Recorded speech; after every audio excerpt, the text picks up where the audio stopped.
welcome Monday night here at Pine Island Research.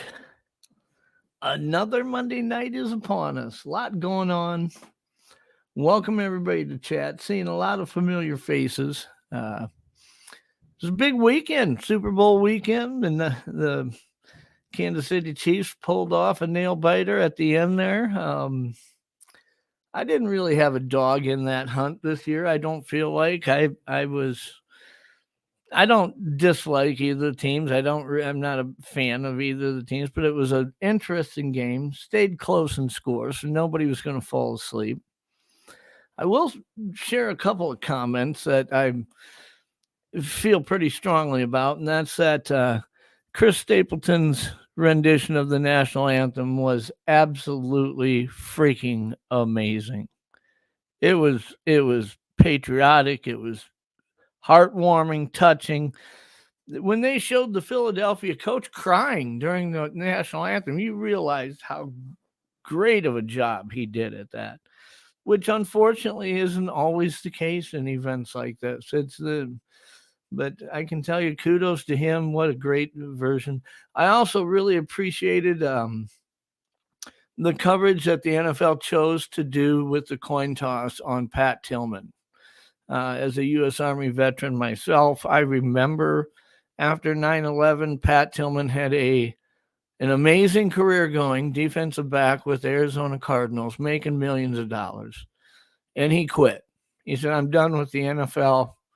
And he joined the Army and went through Ranger School and ended up being a part of a pretty elite team and ended up losing his life in combat. And to me, that has always been an inspirational story. But to see the NFL cover it the way they did, they had 4 graduates from the Tillman Foundation, which he started for people who need some help, need a leg up, transitioning from the military to civilian life and things like that, and other people who are just inspiring in what they do. They had 4 graduates from the Tillman Foundation come out and do the coin toss. I thought that was amazing. And some of the commercials were interesting too. Those are always sometimes a disappointment for a lot of people. I think a lot of people rate their Super Bowl experience by the commercials that are put out and what they got to see. Was an interesting difference this year. Anheuser-Busch had a 25-year contract with the NFL where they were the only ones allowed to do beer or alcohol advertising until this year. That expired. So you saw a lot of commercials out there from Michelob Ultra and different whiskey companies that normally you would not have seen during a Super Bowl. So that made it kind of interesting from a commercial standpoint. Can't say I was a huge fan of the halftime show, but I'm not going to get into that. It is what it is. When I look back at the Super Bowls of the past, I think some of the most interesting shows they've done was, Prince was interesting. I thought U2 did an amazing one, which was also right after 9/11. Their backdrop was a gigantic, 100 and some foot tall curtains that were displaying the names of everyone who had passed away. I'll never forget that halftime show. That was incredible. I remember the Rolling Stones being the halftime show. I'm not stuck in one corner of the room on genre when it comes to music. I appreciate a lot of different kinds of music, but I just got to be honest with you. When I see a halftime show like yesterday's, it just wasn't really, to me, there just wasn't anything it was underwhelming, I guess, really, when you compare it to how iconic some of them have been in the past. And it seems like we've got stuck in that mode a little bit. But anyway, so yeah, we had the Super Bowl this morning. We launched a new show here on Untold Radio Network. We're going to start doing every Monday morning at 10:30 that I am hosting called Untold Radio Coffee Time. This morning we had Doug Hychek on as the guest.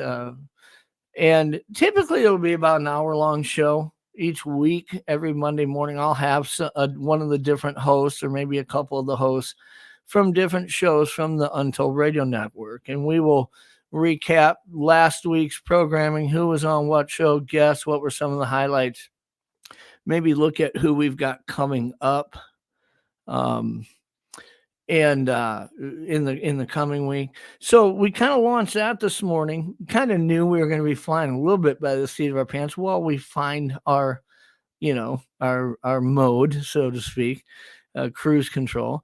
And Doug did not disappoint. I mean, he came on and we started talking about the 4 different objects that have been shot down, the some of the quotes that were put out there by the General of the Air Force, the head of NORCOM, stating that he's not going to go and say that these aren't extraterrestrials. He wasn't going to go that far.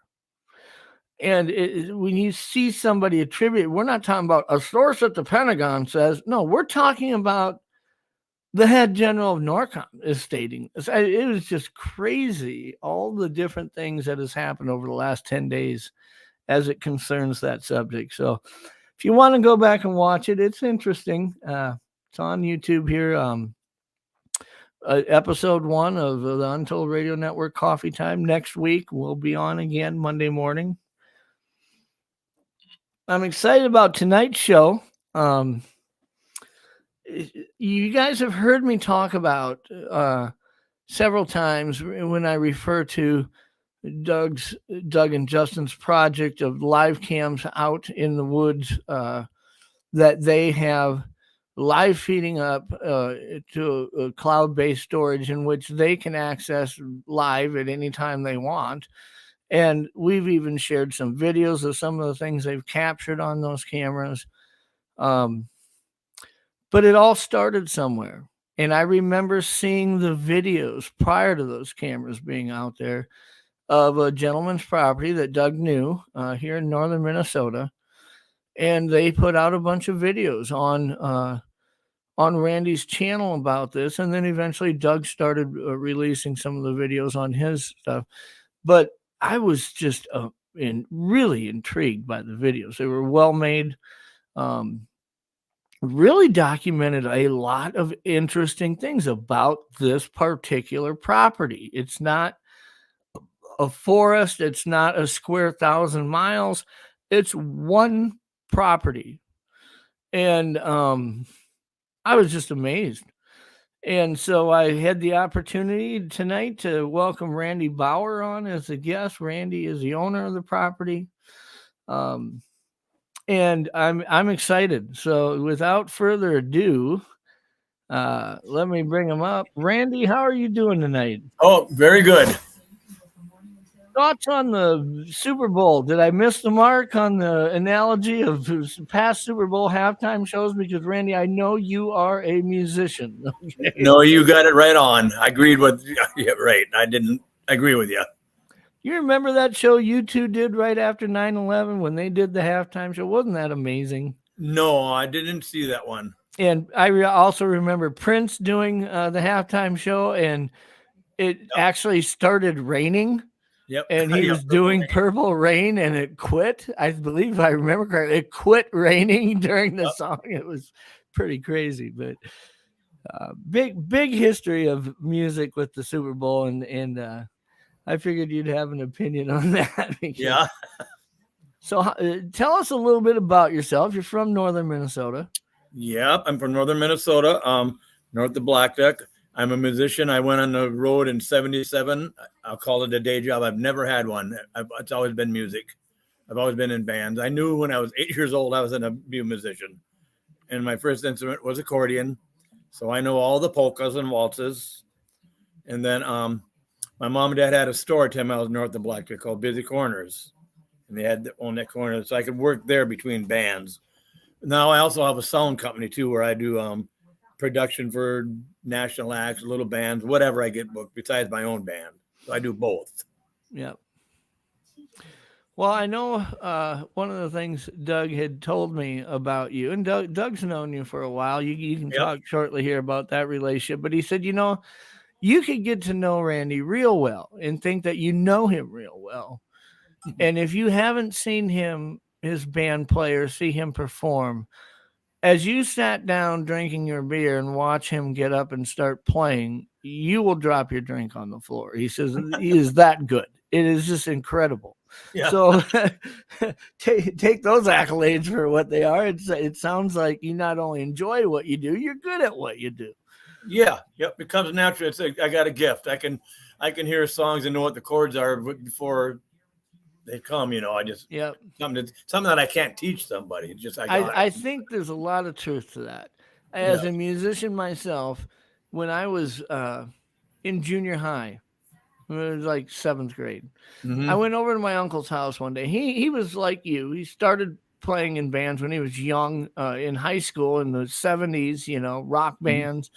Yep. And he has rather successful in life in a lot of different areas, but he had a room with guitars and amps hanging all over the place. And I remember looking at it, and he had left the room, and I'd picked up a guitar and plugged into one of his amps, and he had a radio there that I started playing. And I was hearing the beginning of the song Crazy on You by Heart. That lead little riff that they come in with after the acoustic intro. And I started figuring that out. And about 10 minutes later, he walked back in the room, and I was playing that riff note for note on the guitar. And he said, "Where did you learn that?" I said, "I just figured it out listening to this." Yeah. And he grabbed the amp, I remember it was a Fender, like a 1964 Fender Strat. He closed the case on it, carried it out to my mom's car and stuck it all in the trunk and said, "Take that home and don't stop doing that." Oh, he did? And that's how I learned. I taught myself to play guitar. I didn't learn music theory. I could play just about any song I wanted to play. But if you said, "Hey, play a C major 7," I wouldn't know what you're talking about. Oh, you wouldn't? Yeah, no. After I had learned to play, I had to go back and teach myself all the things that I had learned because I didn't have names for things or references. So, right, yep. But I only bring that up because it is a natural process for some people. That it's not just being creative. It's having that music or that natural rhythm to be able to dissect stuff like that. I've seen other people do that. If you want to talk about lead guitar, theory, arpeggio, the different types of picking styles, they aren't real well versed in the conversation, but they could pick up a guitar and do anything you're talking about because they've just figured it out. Yeah, that's how I am. I never had no lessons. I taught myself how to play piano. I did have a couple accordion lessons, but I taught myself how to play piano. I play sax. What else can I tell you? My great uncle was 90 years old and still played in a band, and I'm going down that same road. In fact, and I'm 63 now. In fact, I got his old band trailer. It says Cliff Bauer Orchestra, and it has a wooden tongue. I know. I remember being at a party one time in high school. And there was beer there, if we're going to be honest. And one night there's a grand piano in the living room of this house, and I sat down, and this girl that I didn't know real well from high school sat down next to me, and she could play piano. And she taught me how to play Faithfully by Journey entirely in about an hour on the piano. And to this day, when people say, "Well, can you play piano?" I'll sit down on a piano and play that whole song. And somebody who's even a good piano player might hear me play that and say, "Wow, that was great." Guess what? That's the only song I know how to play on the piano. So, and then I played with the Coasters and the Shirelles and the Temptation, and I played with all those 60s acts. Either I'd play keyboards and sax, or sometimes they'd fly me around. The Crest, they had the big hit 16 Candles. And they'd fly me around and I'd play sax with them. So I've done all that kind of stuff too. It's fun. Sure. Well, you start in the 70s. Boy, I'll tell you what, that's a long time to have been doing it and still be active playing. Yep. Still active, not sick of it. You're not, it's not like you're flying out and playing Staples Center, but you're not just playing little hole in the wall bars. You're playing a lot of these casinos around here that get pretty big crowds. And to still be able to do it as a passion that you enjoy, but also make money doing it and pay the bills that way. It's impressive. I'm Yeah. impressed. Now our band, we're not doing it right now. We didn't play Minnesota very often. We were a really road band. We would play mostly Wyoming, Nevada, Arizona, New Mexico. We'd go on a little tour and then we'd come back and be home here for a week or so and then go back out again. And I got a trailer house in the yard where the guys that are from Missouri or wherever they're from, the guitar player, bass player, whatever, could stay there because they couldn't go back home and come back again. So that's how we did it. But I'm not doing that. I got my sound company's makes better money than the band. So I'm doing more sound jobs. Yeah. It's a lot more work, but I'm doing more sound jobs than band jobs. Sure. You make an investment in that kind of equipment, there's always people out there who need it, and they're not going to go spend hundreds of thousands of dollars for equipment, but they'll pay you a fee to haul it there and let them use it for a night or two. And there's a lot of money in sound production. Right. Because I got like Great White coming up, Slaughter coming up, Neil McCoy, Bellamy Brothers. They don't carry no PA or lights or nothing. No. They carry their personal gear. They fly in with their guitars. Right. And sometimes they don't even carry backline. Then I provide backline too and a stage. The whole works. Wow. So tell us a little bit about how this all. Typically, I start talking to guests and I'll say, what got you into Bigfoot? I'm really interested in maybe not just that organic beginning, but the property itself. We're going to get into a lot of the different experiences you've had with the property, a lot of the things that you have experienced and has brought you into your beliefs and where you stand right now on the subject. Yep. A lot of people will draw their opinions on things based on things they've heard, things they've read about, things that other people have experienced. Mm-hmm. They put credibility into some of those accounts and draw opinions. You have had so much happen on one property to you that a lot of your opinions are based on personal experience and not just on what you've pulled from the environment exactly in this right. community. Exactly. What I'm going to be talking about is only what's happened to me. It's not something I think maybe this is what has happened to me. Yep. And as a disclosure, I've always told people, from my personal, and I'm pretty well documented on where I stand on the subject. I approach Bigfoot as a flesh and blood subject that may or may not have capabilities. I can't prove that they don't. I haven't had overwhelming research results in my own experience to show that they did. However, I've always remained open-minded enough that when I talk to somebody and they say, let me tell you about something that happened to me, I am a firm believer that just because something hasn't happened to me doesn't mean it couldn't have happened to you. I think that's a very naive position for people to find themselves in. I want to be open-minded to different explanations to something that maybe I haven't considered. And there are things that I have gone on record and say, I'm not sure if I believe that yet or not, that you yourself do believe, but it's because it's happened to you. Okay. Exactly, because you've experienced it. And some of these things I haven't experienced. So when I hear you share it, I'm intrigued by it. I am really interested in it, and I think a lot of people will be.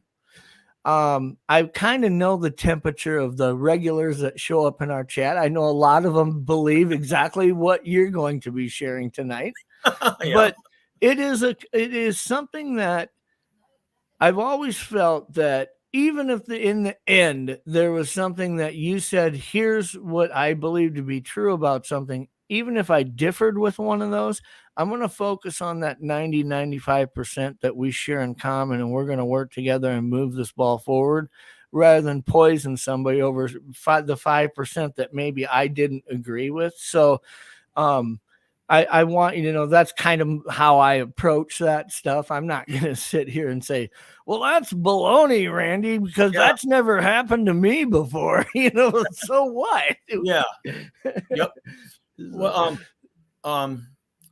I never believed in Sasquatch or Bigfoot, as you call it, but I did not believe in it either. I never gave it time of day. I never thought about it. Sure. Heard about it, but I never paid no attention to it. And I'm a big time deer hunter, and I started hunting when I was 12. I just got to tell you this little bit here.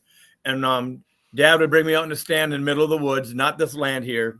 They had a lot of hunting land. He grew up on the farm. He'd bring me out in the woods, drop me off in a stand. I might be standing on a tree branch, hanging on one side. And I'd have to sit there all day long or stand there all day long, dark to dark. They were serious about hunting. And that's how I learned how to hunt. And that's how I still hunt.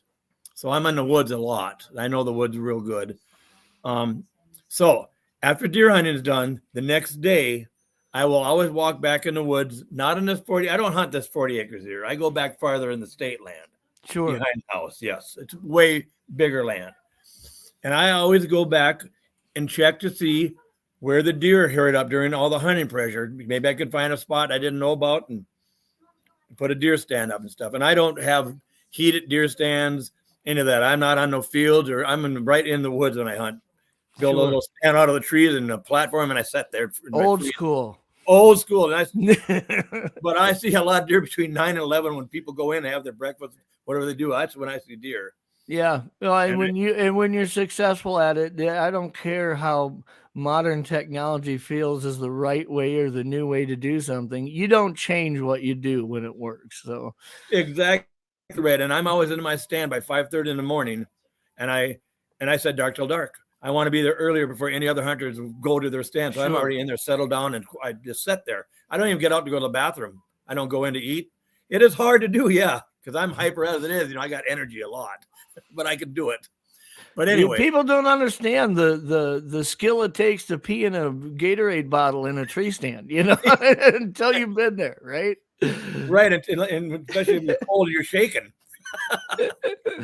But anyways, after the deer hunting is done, the next day I will walk back by my deer stand and walk back in the woods to see where the deer are herding up, if I can even find anything. And I'm walking back there, and I don't got no gun or nothing with me. I ain't thinking about anything. I call it a blood massacre. I come across, and I'm still not thinking about Bigfoot, 3 deer beds right by each other. Something killed 3 deer in their bed. Some hair, some blood sprayed on some of the little poplar trees. It was nothing but hair. That wasn't there the day before, and there was no tracks. So I'm thinking, what the heck? A pack of wolves back here. I didn't dawn on me, and there was snow on the ground. There was massive hair. It looked like a sheep wool. There was so much hair. The hair was plucked out. I've seen pictures of that. That I don't know if you had shared them with Doug, but yes, I have. Does. It looks as if somebody shaved a deer bald and left piles of the hair laying there. I mean, exactly crazy right. The precision that it took to remove what appears to be all the hair off of a deer. Yeah, and when I'm not playing in the band, I'll work up at Oak Island on Lake of the Woods, not Nova Scotia, and I drive on the island there. I'll drive the bombardier, bring fishermen out. So there's a lot of timber wolves up there. I mean, a lot. Sure. And I've seen lots of deer kills. That's a big mess. It's a slaughter fest. It's sure. Bones here and there, part of the rib is there, the backbone's there. It's spread all over. That's what wolves do, or cougars. It's amazing the square footage of blood on the snow that exists after a wolf kill on a big game animal. And they don't eat all the bones. There's still bones scattered here and there, and a leg here and there. It's terrible looking. No, it looks like a battle was fought on a Civil War battlefield. Yes, it does.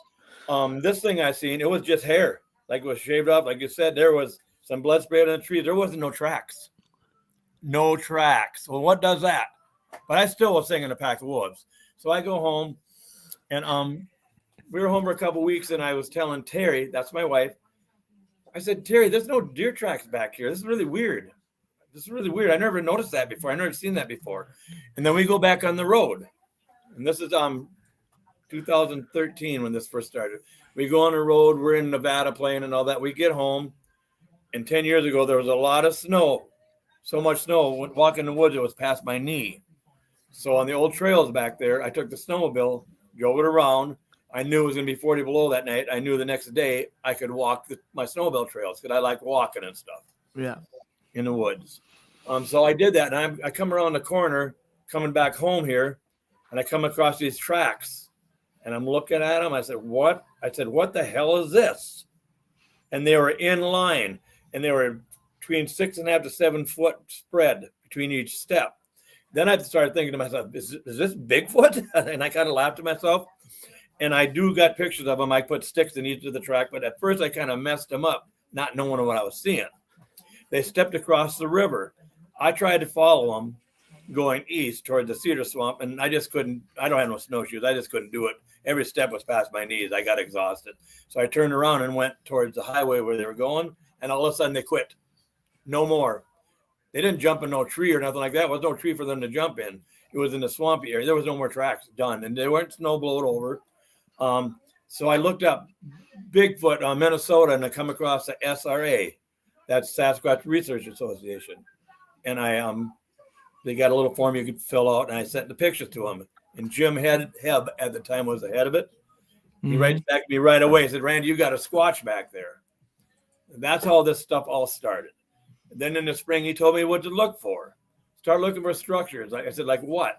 Well, teepees, X's, and there won't be no root base on them if it's real. And so I started, and I got lots of them.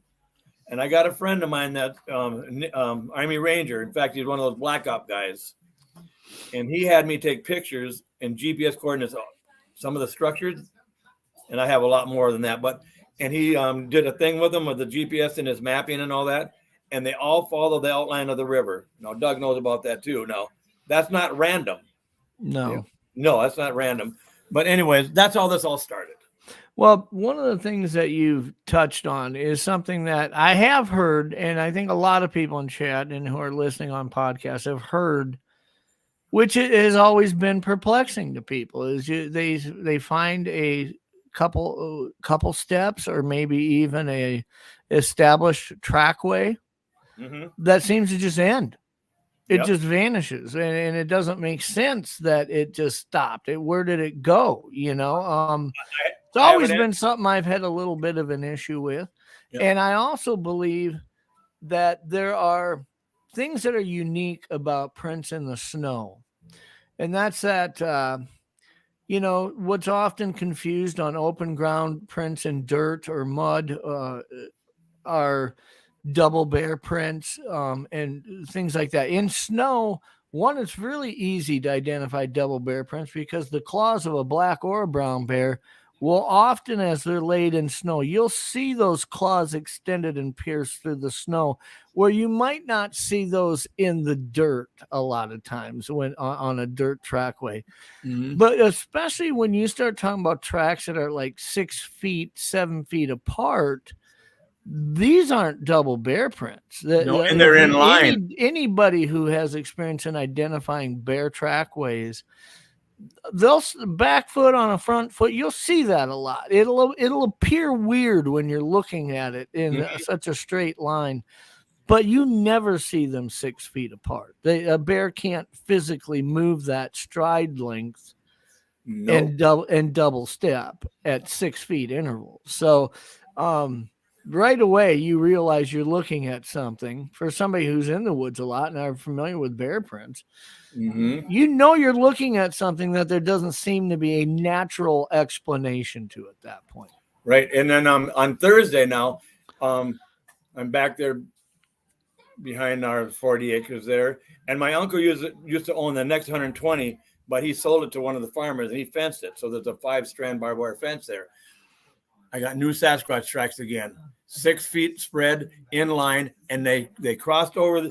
One track was on our side of the fence. Just one. They stepped over. It was 7-foot step over a 5-strand barbed wire fence from our side, one step to the next side. I measured it was 7 feet.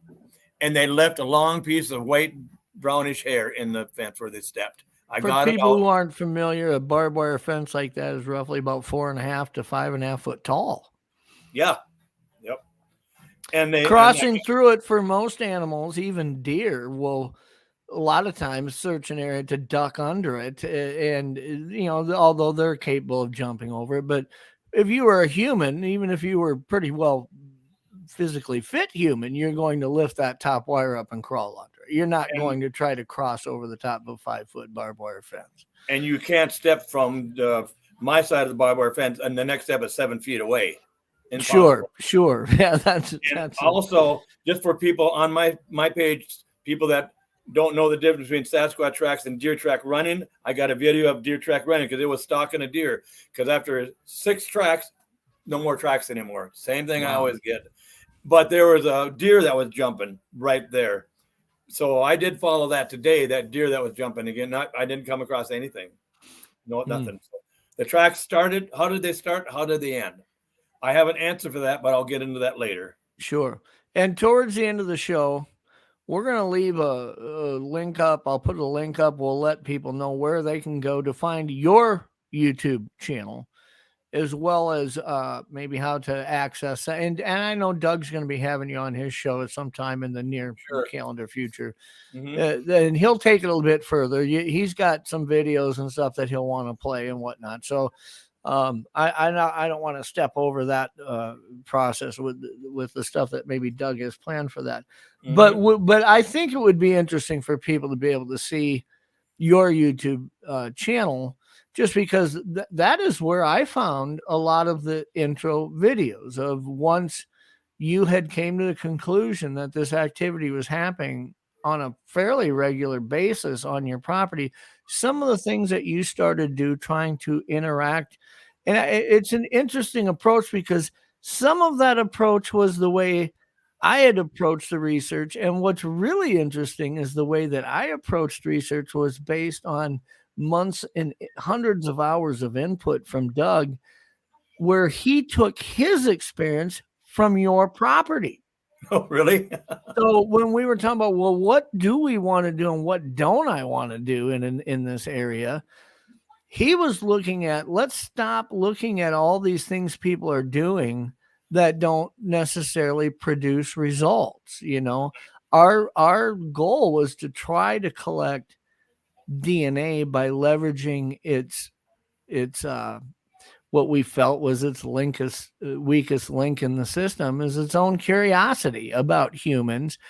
And don't pose yourself as a threat. Let's not go out and start beating on trees or making howls and trying to communicate in languages we don't understand how to communicate in. Let's not pose ourselves as a threat like that. Let's simply approach an area that we see activity in a way that leverages its curiosity. And when I went back and watched some of your videos and started looking at the things you were doing with the one of the interesting things that I found was the peanut butter jars. You were buying jars of peanut butter, like regular on your grocery list, enough peanut butter to feed 8 kindergarten classes, not just yourself, right? Yep. But the color of the lid on crunchy peanut butter versus creamy versus honey roasted was yellow and blue and red. It was different colors on these lids. And you were leaving these jars out there and letting the lids pile up.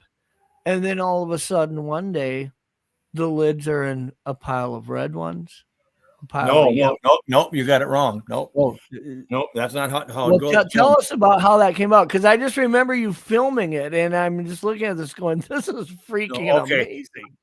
I would go out there and bring a jar of peanut butter out there and put it on 2 nails in a tree. And I'd come back the next day in the evening. I was went out about 5:30, and the lid would be taken off and put down on the ground. They did that, and they would put them in color order. And I never touched those lids. And then the jar would be totally gone. And sometimes they take the jar and it would be totally cleaned out, like it looked like I went through a dishwasher. Yeah, and it would be upside down in a branch of a tree. Other times, I would have another peanut butter jar there. They'd take the lid off. Take 2 finger scoops, get a scoop of peanut butter out of it, put the lid back on, and put it in the 2 nails of the tree. I did that every day. This year, I've gone through 140 jars of peanut butter. I mean, this last summer, 140 jars of peanut butter, and they always take the lids off and put them in the color order that they are. If a bear gets the peanut butter jars, they demolish them. They're all chewed up and bit up, and the lids are cracked open, and they're just destroyed. When Sasquatch gets a peanut butter jar, it's perfect, or it's totally gone. I don't find it at all. It's just gone. It's not anywhere. That's how that all came about. You weren't really finding these jars. Well, if you've ever seen how a bear would react with one of those jars, you wouldn't confuse that with what you were finding. I mean, a bear will chew it up, rip it up, everything else. Yeah. And one of the things that happened in my research is Doug had told me to do some of these things, and I had put out a jar of peanut butter. And when I went to retrieve it,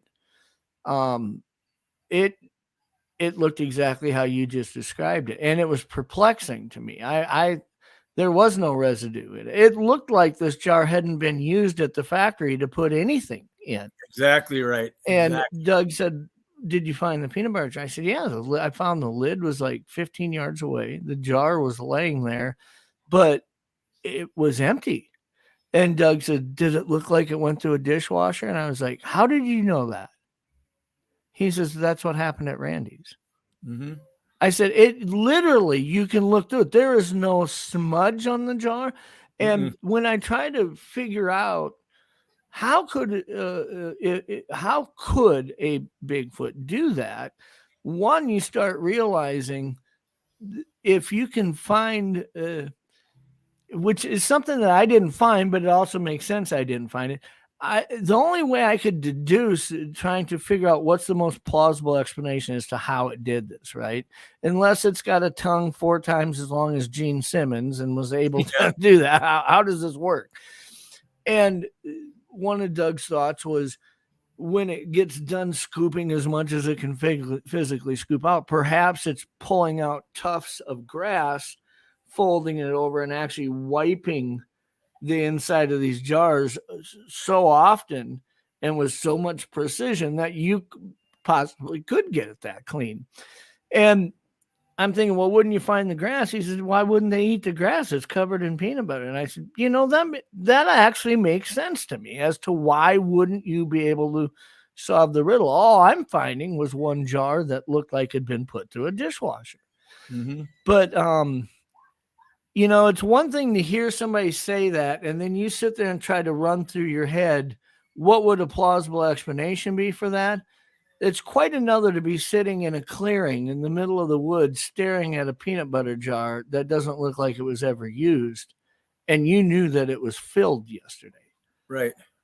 And you're just staring at it going, this isn't a question of if this happened, what would it look, what's the explanation? It did happen. It is quite perplexing to see things like that. Now, you obviously got used to seeing this because you started seeing it over and over. But those first times that you saw this had to just been mind-boggling. Yeah, it excited me. And then when I seen them, how about when they take 2 scoops of peanut butter out with their fingers and put the lid back on and put it back in the tree? Or then when they take the empty jar that looks like it went through the dishwasher and hang it up in upside down. And there's almost still like a prominent display of it, Yeah, yep. There's 6 of them out there right now that are like that. I just leave them there. They've been there for a couple of years. I don't touch them. I just leave them there. Yeah. Wow. Here's another thing I found out. As long as we're still talking about that area. Yeah. I found out they don't like anything with eyes, like a stuffed animal with eyes. Or one time I brought a eraser board out there and said, "Hey, my name's Randy. Can you write on this?" And I drew a stick figure with eyes. When I do something with eyes in my area, all my activity stops. And I was thinking about it. Why did it all stop? Then I took that stuffed animal with eyes and got that eraser board out of there. It all started up again the next night. So that's why I don't think they like anything with eyes. Do you think it's a simple enough explanation that they like to watch us, but they don't like to be watched? Yeah, I think they think they're being watched. That's the most basic message I could take from that is that when I see your eyes, I'm not comfortable. That's exactly what I think too. So I don't do anything with, I don't do any stuffed animals anymore or eyes and nothing like that. They move. I got some red weed eater line out there, pre-cut ones. They move them all the time. They put them in X's. They'll change them to V's. It's really crazy. Every night they're moved differently. I also found this out. I got little wooden blocks out there, and I call it my peanut butter gifting area.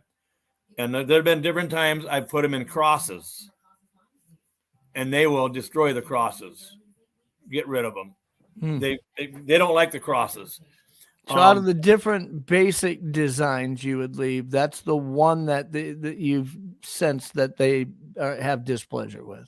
Yeah, they do move the blocks on other random things. Like I'll put my name there, and they'll move that and stuff.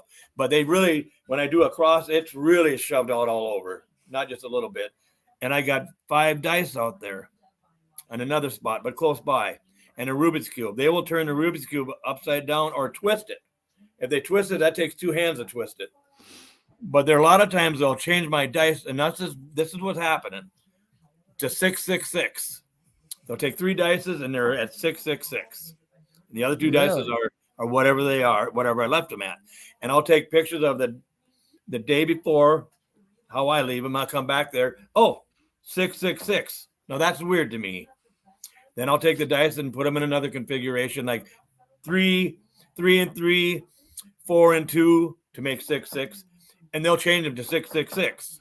That's happened more than 5 or 6 times. Yeah, I don't know if that's coincidence or what. I don't know what it means.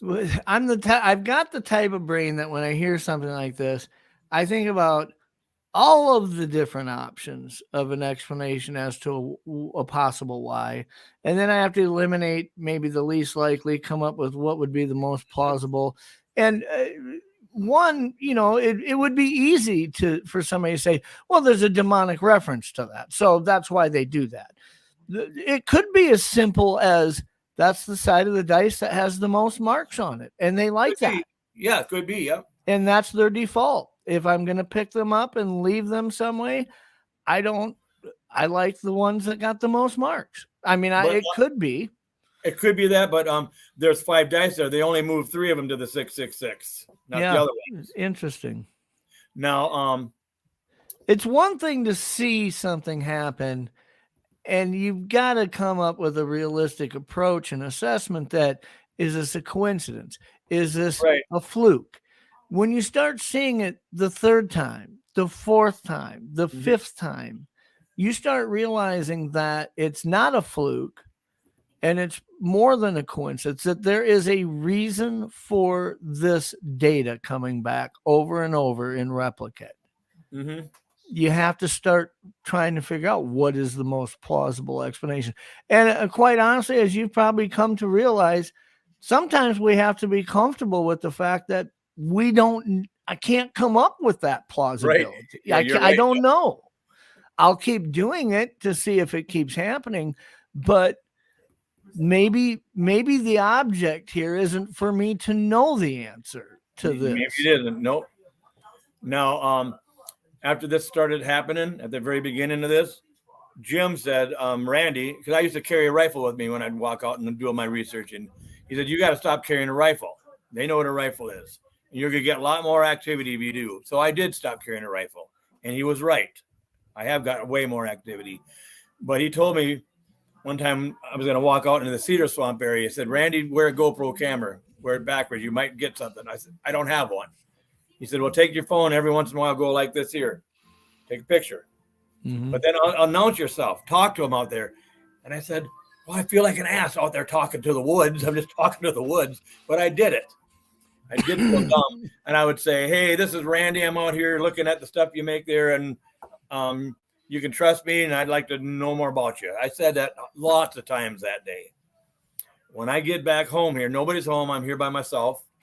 I'm looking at my phone, and oh, my God, I got 3 Sasquatches on there. I can see 3 of them. And then as soon as I said that, all of a sudden a pound on the side of my house. It was massive loud. It like shook the house. And I get startled. I said, oh, somebody at the door. And I started walking to the door, and in a female voice, it goes, Randy, just like that. Oh, there is somebody there, I say to myself. I go outside, there's nobody there. There's handprints, white handprints of that white stuff and streaks on the side of the house where they pounded. So people asked me like that, Jim said, Randy, did you actually hear it? Or was it in your mind? I don't know. It must have been in my mind because there was nobody out there. Sure. So I don't know about that, but the evidence is there because I had the handprint on the side of my house, and they've knocked on that side. They've knocked there a lot of times. They found inside of my house. My wife has heard it. The kids have been in here and heard it, and they get scared. But I'm not scared of them. So just to let folks know, I am marking some of your comments, and we'll be addressing them a little bit later. We'll pull some of them up. If you've got questions or opinions on the discussion, go ahead and put them in all caps. I will put a star next to them, pull them up a little bit later, and we'll go over them. Although I am going to pull this one up right now because has to do with the flow of the conversation. When you do get a 666 return on those dice, do they line up in a straight line or just random? They line up in a straight line. They're not random. They're touching each other, in fact. Yeah. Okay. Yeah, I know. And, quick witty says, Jeff had to act quick to steer away from July. Look, I think I approach that exactly how I would approach that in all of my research is when I look at something, I know people, I'll go as far to say is I think that's one of the mistakes we make in this community is we look at something and we're so quick to put a label onto it or as to what I'm seeing. This is why it says that, is there another explanation? Could it be a lot of times when we try to put a label on something, we miss the simplest explanation, which may be the most plausible. And so that's one of the reasons why I said maybe they like the 666 just because it has the most marks on a dice, if you were going to choose. I don't know. I'm thinking out loud of that. Certainly not trying to steer away from it. Somebody made a comment as to the Nephilim talk. Look, I started the show out. I can't do it any more plainly as I always start the approach looking at Bigfoot from a flesh and blood perspective, but it's possible that that's the form that they take when they're here. I'm open-minded enough to consider the fact that maybe the reason why those footprints stop in the middle of nowhere is because they quit existing in that place. Maybe. I don't know. I haven't seen one disappear in front of my eyes, and therefore I can't say this is what you're seeing. But Randy has had 7 what you would probably classify as AA sightings, daylight sightings of many of them on your property, and you've seen things that make you confident in how the opinions you're drawing here. So tell us about those. Okay, it'll be about 5 or 6 things there. I totally believe, yes, they are flesh and blood. I call it the earthly plane because they leave tracks. They leave hair. I got 30-some envelopes of hair. I've seen tracks start in the middle of nowhere and in the middle of nowhere. But here's what I got to tell you. It's going to take 3 scenarios. Then I'm going to tell you some other stuff, which you'll see what I'm talking about. When I'm out in the woods there, a couple of years ago, Doug Highcheck said, Randy, I don't do cameras anymore because they make the SD cards not work. They instantly drain the batteries. Mm-hmm. I went through too much money on batteries. I just quit doing cameras. I don't do them anywhere.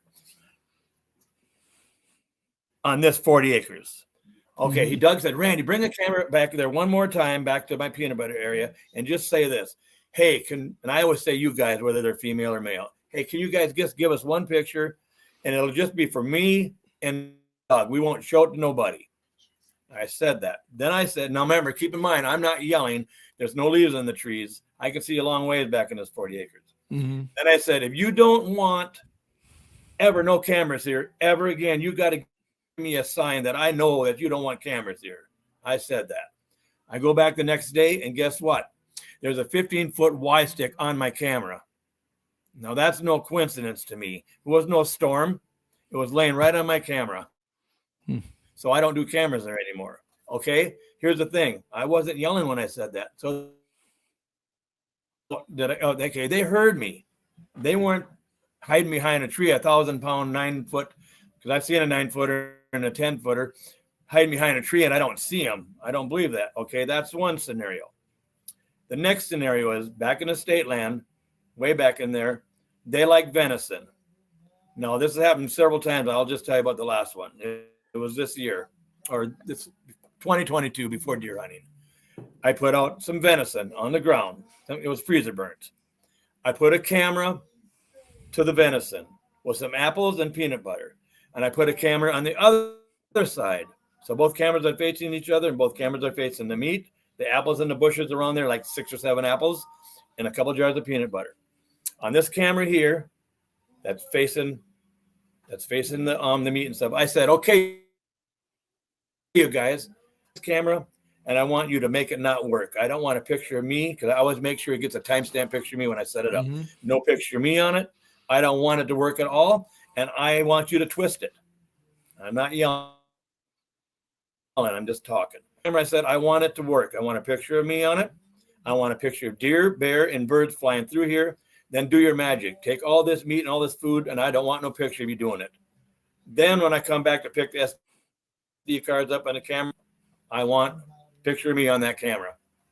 I waited a few days, and guess what? I went back there. This first camera was twisted. I got white fingerprints on it. And when I got back with the SD cards, this camera here had no pictures on it. But the batteries are still good. The camera's still on. I don't think it works anymore. They did what I asked for. They made it not work. The other camera, exactly. Picture of me when I set it up. Picture of deer, bear, and birds going through there. Then there's no picture of what took the food. Then there's a picture of me again when I picked the cameras up, or the camera up. Wow. I didn't yell that. No, I'm not done. Now here's another scenario. This year, me and John Badger, after deer hunting in December, are way back in the state land, but back farther. And he's standing right by me, and I just randomly said, hey, you guys, give me a sign that you like what I've been doing. Give me a knock or something. Oh, my God. It wasn't even a minute later. I'll just make it with my hand, like 1, 2, 3, 4, space, 1, 2. And we got startled. And a Navy guy told me, well, that means hello in Morse code. Well, I don't know if that's what they mean by it. But anyways, the next day, I go back there where we heard them knocks, and I walk 2 or 3 miles past it. I walk on other people's land, zigzagging back and forth, not one track. Now, that tells me, and I got another story to tell you, they are interdimensional. They can hear me, they see me when I'm out there, but they don't got to be there. And that's why for the 1,000 years, nobody's ever got one. They've not gotten a real proof. They never will. They're not going to get a body. They don't bury their dead. They don't hide in a cave. They're not hibernating. They don't go south for the winter. They're here right now. Last year, me and John Badger are sitting in one of my deer stands, the one back in the state land. It's one I just built out of the poplar trees. No, it's 2 years ago now. And we're sitting in there, and he brings a jar of peanut butter, some apples, and a brand new camera, brand new SD card, brand new batteries. We put it up. We make sure he takes a picture of us, and it's working. We go on my stand, and it's so dark out, about 11 o'clock, I can't even see him. We're shoulder to shoulder standing there. And all of a sudden, I'm looking. I had been seeing it, a doorway. It's huge. It's like 4 times the size of a normal doorway and maybe twice as high. It's huge. And I'm looking at it, and I take my glasses off. I don't say nothing to John. Rub my eyes. Am I seeing that? It looks like the Northern Lights. It's yellowish, orangish, bluish, greenish, whitish, shimmering, kind of, shimmering up like Northern Lights would be. I said, John, did you see that? He said, yeah, I've been watching it too.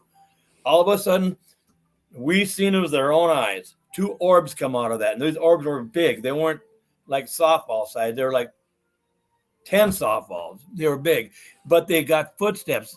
Everybody says bipedal. They were bipedal footsteps. We hear them walking in the leaves. 2 of them go over to where I got the peanut butter area, only like 50 yards away. About a minute later, they're coming back. We hear them walking back, but the first one is not formed in an orb yet. I see it. His cone head, his red eyes, the shoulders, arms walking back and forth. And the one behind it is an orb. They go to that doorway thing, all gone. It's like normal again. We wait there a half hour or so, nothing. We get out, we go over to where the peanut butter and the cameras and stuff. Guess what? The peanut butter jar is gone, the apples are gone. The SD card is wiped clean. When we get home, we find that out. And the batteries are drained dry. They were brand new lithium batteries. Now, that's not of just a flesh and blood animal. They're more than that. I know they are. And people that, and I'm not putting you down, people that just believe they're flesh and blood, if they'd have more of an open mind, they might get a lot farther because they're more than that. I'm really adamant about that because I'm experiencing it. Well, I will expand. I will say this, Randy.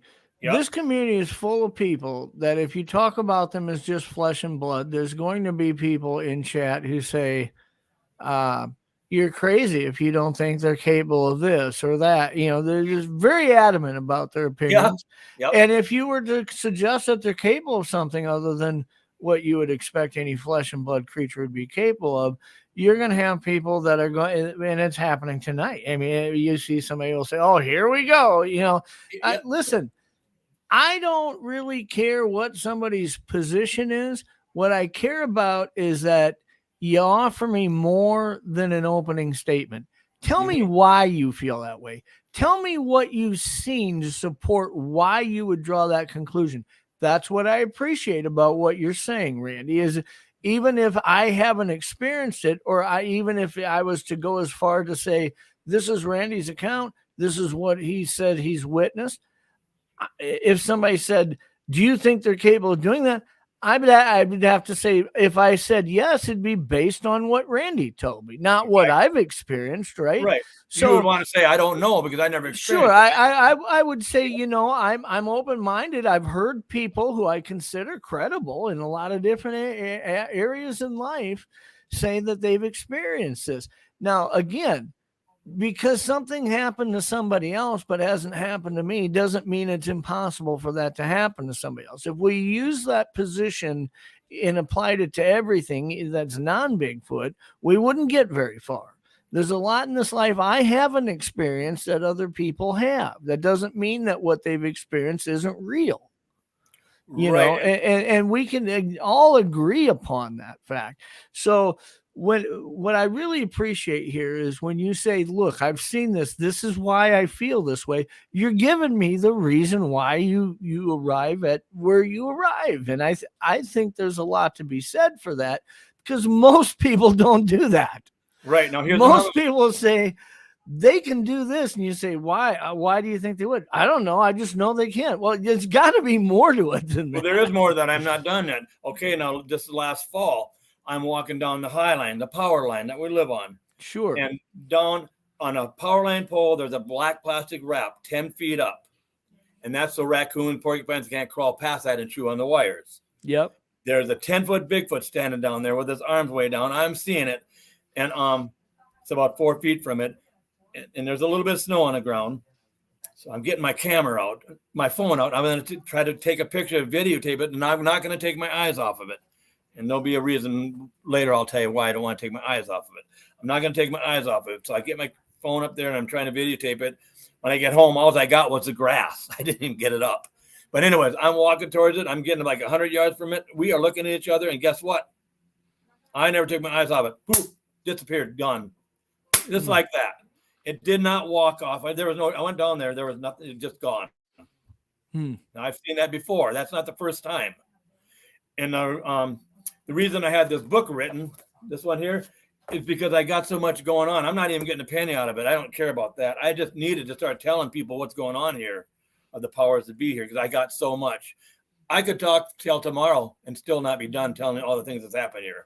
Oh, I've come to learn that when I've seen the videos that you've posted, and all of, which probably don't represent half of what you've experienced on the property. Don't represent an eighth of what I've experienced. Yeah.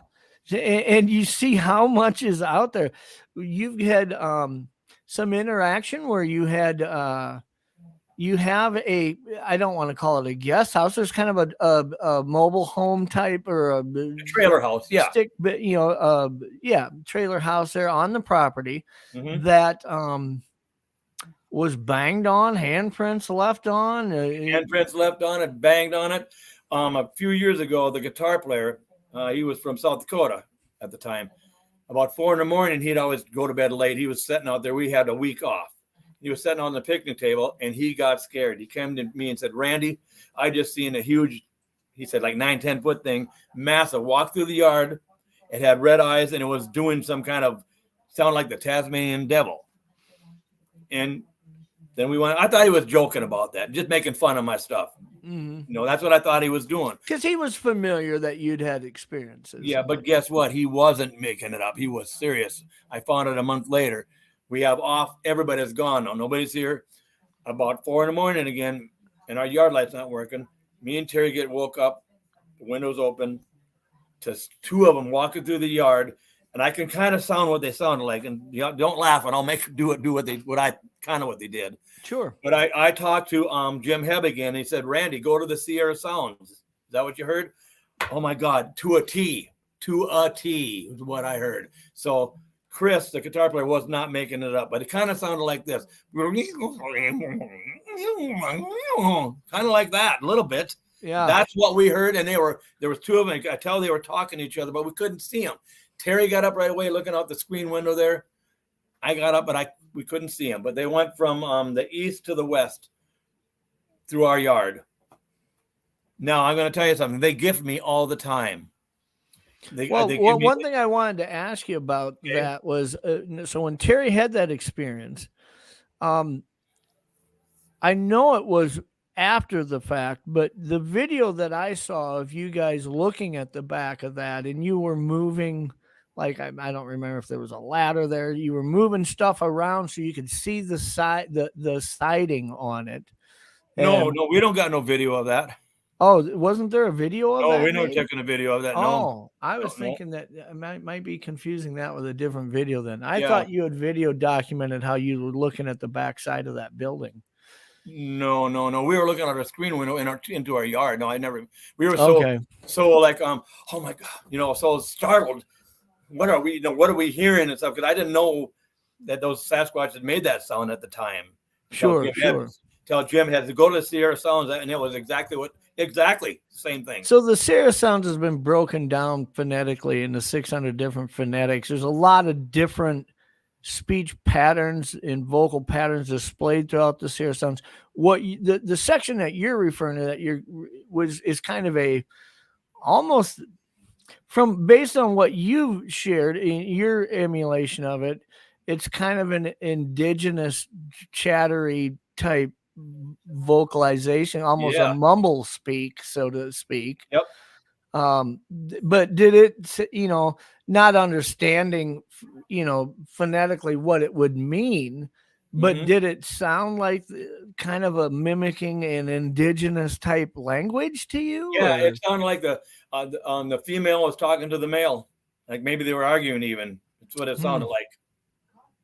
It's interesting, really interesting. Now, here's another thing. They gift me all the time. They gift me Y sticks. They'll put Y sticks in my deer stand on my entryway here on the porch there. They'll leave them there. They give me deer skulls. I got 40 deer skulls that they've given to me on my steps, in my deer stands. I'll walk in the woods on a trail, do my research, come back the same way, and there's a damn 8-point buck deer skull right there. Now, there's nobody around here trespasses. The state land is landlocked. I mean, there's older farmers that own it. Nobody's going back there. I'm the only one that hunts back in there. Yeah. What can I say? These deer skulls, they're not been chewed on. When a buck loses its horns, porcupine, squirrels, they eat those horns up right away. That's why sometimes it's hard to find deer sheds. Yeah. These things are perfect. And the reason I'm thinking they're perfect like that is because I think maybe Sasquatch got their smell on them and no animals want to touch it. I don't know what else would be. I'm just guessing that one out. Sure. Now I got a couple other things to tell you. A couple of years ago, my granddaughter's real big in the rodeo. In fact, this year she's 17. She made 7th in the world in roping calves and stuff. She's good at it. But anyway, a couple of years ago, me, the 9-year-old granddaughter, and the 4-year-old, we went to the rodeo in Bemidji.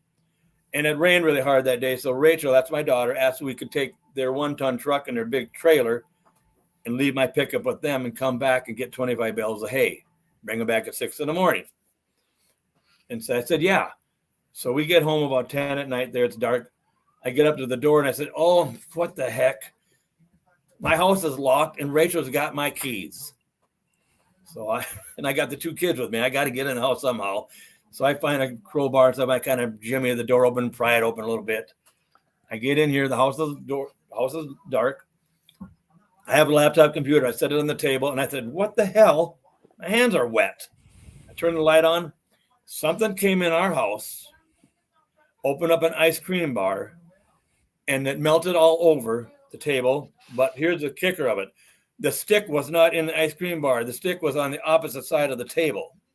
Now, if I would have got an ice cream bar and left it on the table before we went to the rodeo that morning. The stick wouldn't be 6 feet away. You're right, and it would have been frozen. I just forgot it, but no, it was opened up. Okay, I cleaned that mess up, and I get the kids to bed. I go in my bedroom there, getting ready to pull the covers on. I said, what the hell? Something pissed in my bed. It went all the way down to the box spring, through the covers, the mat, everything. It was awful. The most sourest smell I've ever smelled. I couldn't even sleep in the bed, in fact.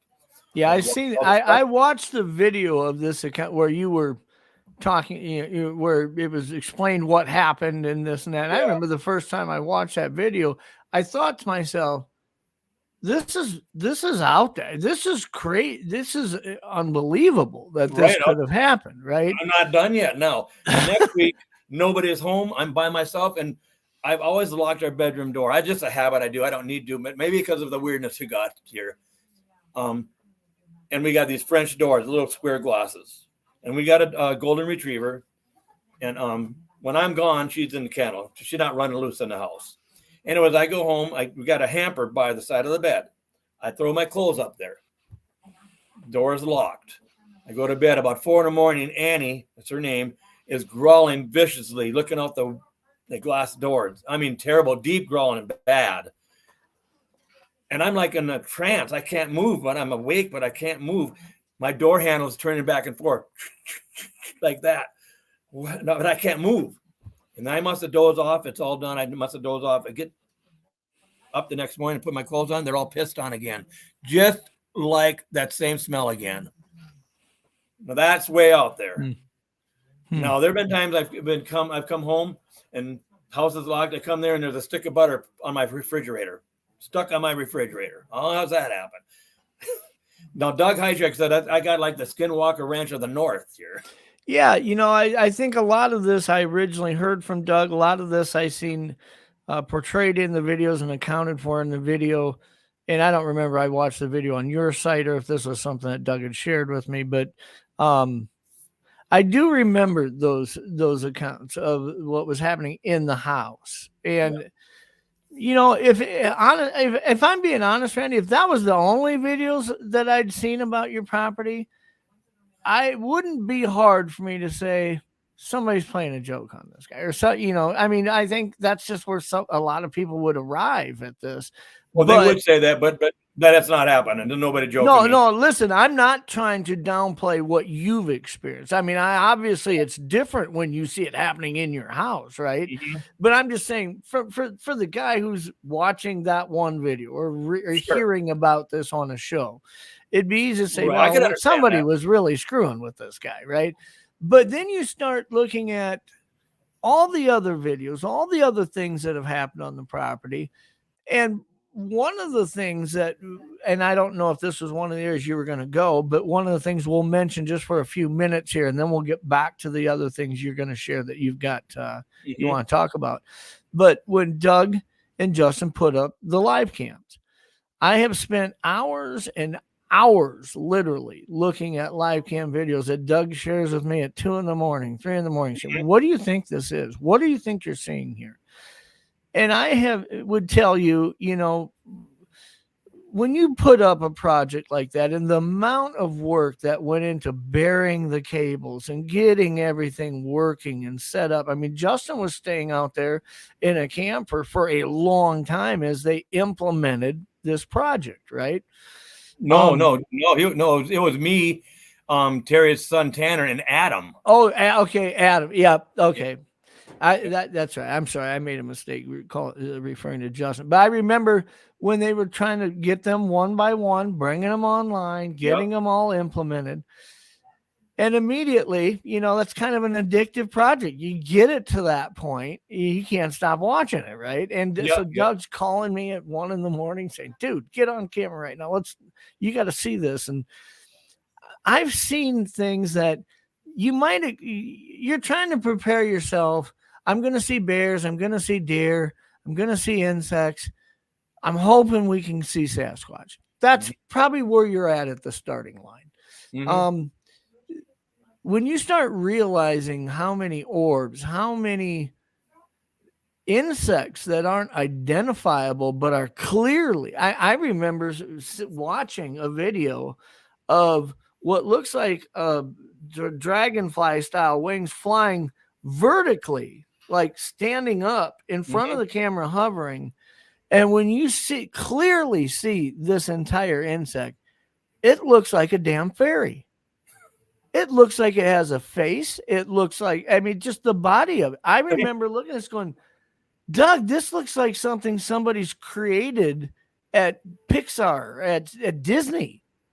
He says, this is hovering in front of a camera, Yeah. And I'm just looking at this going, I don't get it. I've also talked about and shared footage on my old channel of a bear that was walking up, and just so people understand as they try to draw their mental image of this property, there are areas that these cameras are on that are kind of look like a game trail. It's a path through some fairly thick forested part of the property. And then there's other parts of the property, like the videos that I've watched of you where the peanut butter jars were, that are like you said, it's forested, but a lot of birch trees, poplar trees, you can see 30, 40, 50 yards away. So when you were talking earlier saying, I'm talking in a normal voice saying, do this or do that, it's not like something 100 yards away would hear you saying that, but you can see quite a ways through these trees in the area that the peanut butter jars were. It's not like 10 yards in and it's solid dead fallen trees and you can't see anything. Right. There's no shadowy darkness in the middle of the day in those trees, really. But where some of these cameras were, it was pretty thick. And I remember seeing a bear walking into view, coming from stage left, so to speak, quartered towards the camera. And at one point, as it's moving, you can see to the 100th of a second the counter running. You can see in the breeze branches all over moving with the wind flow. And this bear, as it's walking, glitches, and its head jumps about 4 feet in front of the rest of its body, and it looks like it's jittery frozen there, and the body all of a sudden snaps in one frame and is back to where the head is, and it keeps walking. But when you look at all of the branches around it, they all keep smoothly moving, and that counter to the 100th of a second never has a flow disruption. So that's really weird. It looks like you're watching a uploaded camera glitch, but there's nothing that's being filmed there that displays that other than the bear's head separating from the body for a moment and then the body catching back up to it. And I remember thinking, look, I at that point, and even still, I haven't ever seen a portal. I've never seen anything like that. But if they were to exist, this is what you would imagine if something walked along the edge of one. Or so, like there's a disruption in its physical body that is not displayed anywhere else in the video of anything that you're watching. It was completely mind-boggling to me to come up with a plausible explanation of what you physically saw in that video. Yeah, that didn't make sense to either. me. Yeah, I didn't see that either. You guys must have watched it a lot, didn't you? Oh, he sent me so much stories. What do you think this is? I will share this, and this is Doug's story. This is what he shared with me. Was one of the first nights they were bringing the cameras online active. It was a process to get one synced to the cloud and get it displaying. Would take hours. And so it's not like they just flipped a switch and they all started working, right? One night, I believe it was 5 of the 7 were working. And Doug was watching live. And just so people understand, these cameras were set up to where anybody who was watching, like Doug was watching from his house in Blaine, Minnesota, he could trigger a speaker that was embedded in the system that could do like a wounded rabbit call, or there was a couple different sounds that these things could project and see if there's a response to. And he had been doing that. And as he's watching, you can see a trail that runs left to right in this camera, but just on the back side of the trail, there was a tree line. And this is at night, it's dark. He was changing, I believe, the IR levels you could change it to high, to low, and off. And he watched something walk upright, right to left, across the screen in that tree line. He said you could see it. When it came into view, this camera system automatically threw up a box that would start measuring the height. I mean, if a deer walked by, it'd put it in a little red box and it'd measure speed and height, and it was all AI to figure out a size reference. This thing walks by, and that box picks us up, and he's watching it, and as it leaves the frame, a second one walks by that's about a foot shorter, and it leaves the frame, and a third one walks by that's about a foot shorter than that one. And so three different individuals walk right to left, bipedal, look, you could see the silhouette of them, and he's freaking out. He calls whoever it was that he had bringing them online and said, and he's freaking, he's like, he just saw winning lottery numbers, right? I mean, he's like, you are not going to believe this. Tell me the camera number so-and-so's running. And he's like, that's camera 5. No, that one's not up yet.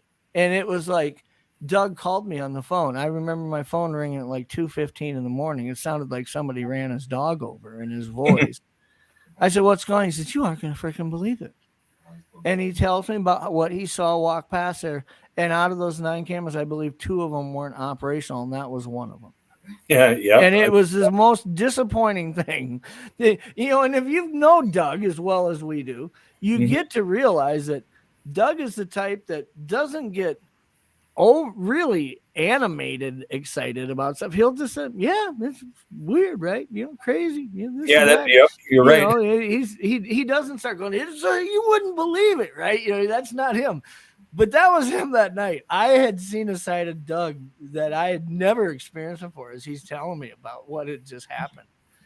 But yeah, so when I start putting all those pieces together, and then I hear you talk about these things that happened in your house, it's would be very hard for me to say what I've seen on the cameras, what I've seen displayed with the peanut butter jars, the activity that's you guys have documented, all these things that and like you said, there's the hair on the power lines and things that Doug has found out in those areas.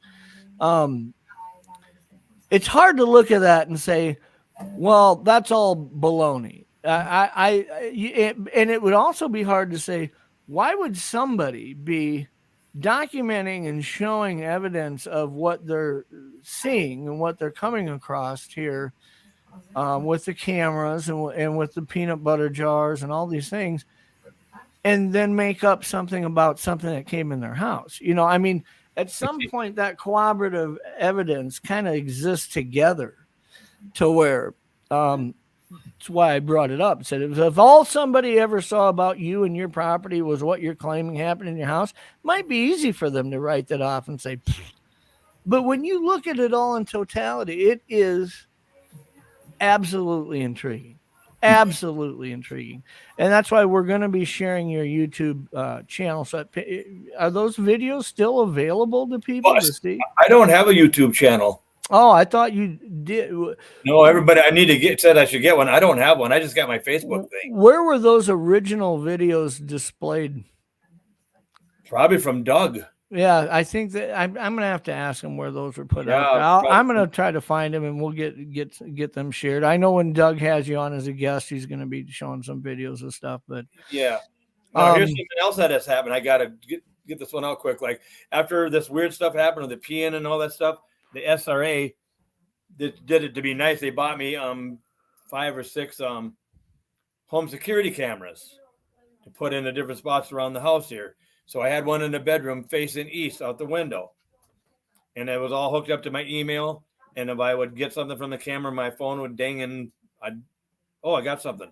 So one day in the morning there, my phone dings, and I look at it, and I have the pictures of it.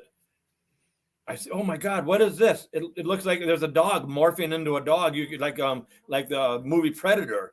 You can see its face, and you can see this body, but you can see through it. And I get ready to show it to Terry. Terry, look at this. As I'm handing her the phone, going like this, it dings again. I look at it. Oh my God, I got a Sasquatch in my camera. It is huge. And I'm really excited about that. And I'm getting ready to show her that. My phone goes dead. And so I said, oh my God, my phone went dead. I go over and plug the charger into it. It pops on 75% charge. Oh, my phone wasn't dead. And then picture is gone of the Sasquatch. It's gone. It's not there. Wow. But I do have the dog thing.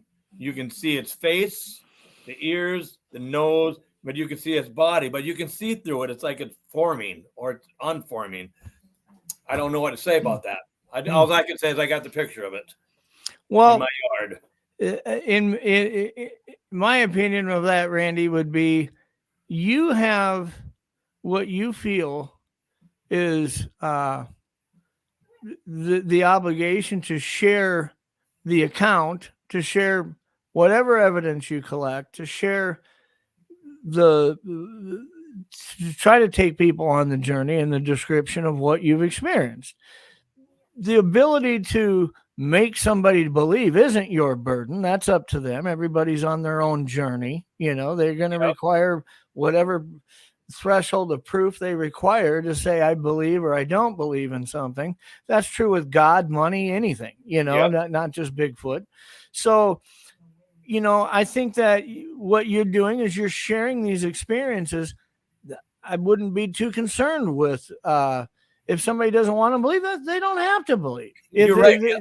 That's on them. You know, at some point they may have something happen in their life that they're going to look at the same way you felt when you looked at a melted ice cream bar on a table or looked at a peanut butter jar that looks like it went through a dishwasher and say, how do I explain this to people? Nobody's going to believe me if I tell them this. I mean, that's what everybody would feel, right? This doesn't make sense. Yep. But yet you're coming out, and like Doug had just said, Doug's been in chat. He says, you know, Randy has some very, very strange stories, but he is a very honest, open man with integrity. And I think that's what counts here is you don't carry the burden to make everybody believe as if they stood there next to you and was faced with the same experiences that you were. Like we talked about earlier, just because something has happened to somebody else and it hasn't happened to you doesn't mean that it's what's happened to them isn't possible. So people simply need to approach that with an open mind. And in the end, if they don't believe, it wasn't your burden for them to believe, you know. I that's the way I look at it too. I try to share with people what I've experienced, and you know, look, I don't carry some burden to make you believe me, you know.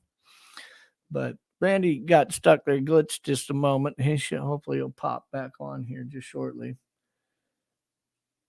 Doug says the hair he collects for the most part has the correct morphology for an authentic Sasquatch hair. Yeah, so me and Doug have talked about the hair that he's found and kind of analyzed that in comparison with some of the hair that I had came across in my research, some of the hair that we've talked about and seen from other people around the country. One of the things that we've kind of ran across and have noticed in the hair that Randy's collected is that if there was a way to really look at a hair and vet, would you put an investment in a DNA scan on this hair, try to come up with a genomic print from the hair and map it out? That's a lot of money. It's a lot of time. But one of the things that he looks at is when he looks at a hair, he looks at around the shaft of the hair under a microscope. Human hair typically will have 6 or 7 scales around that shaft. And it doesn't matter what heritage you are. It doesn't matter if you have red hair or blonde hair.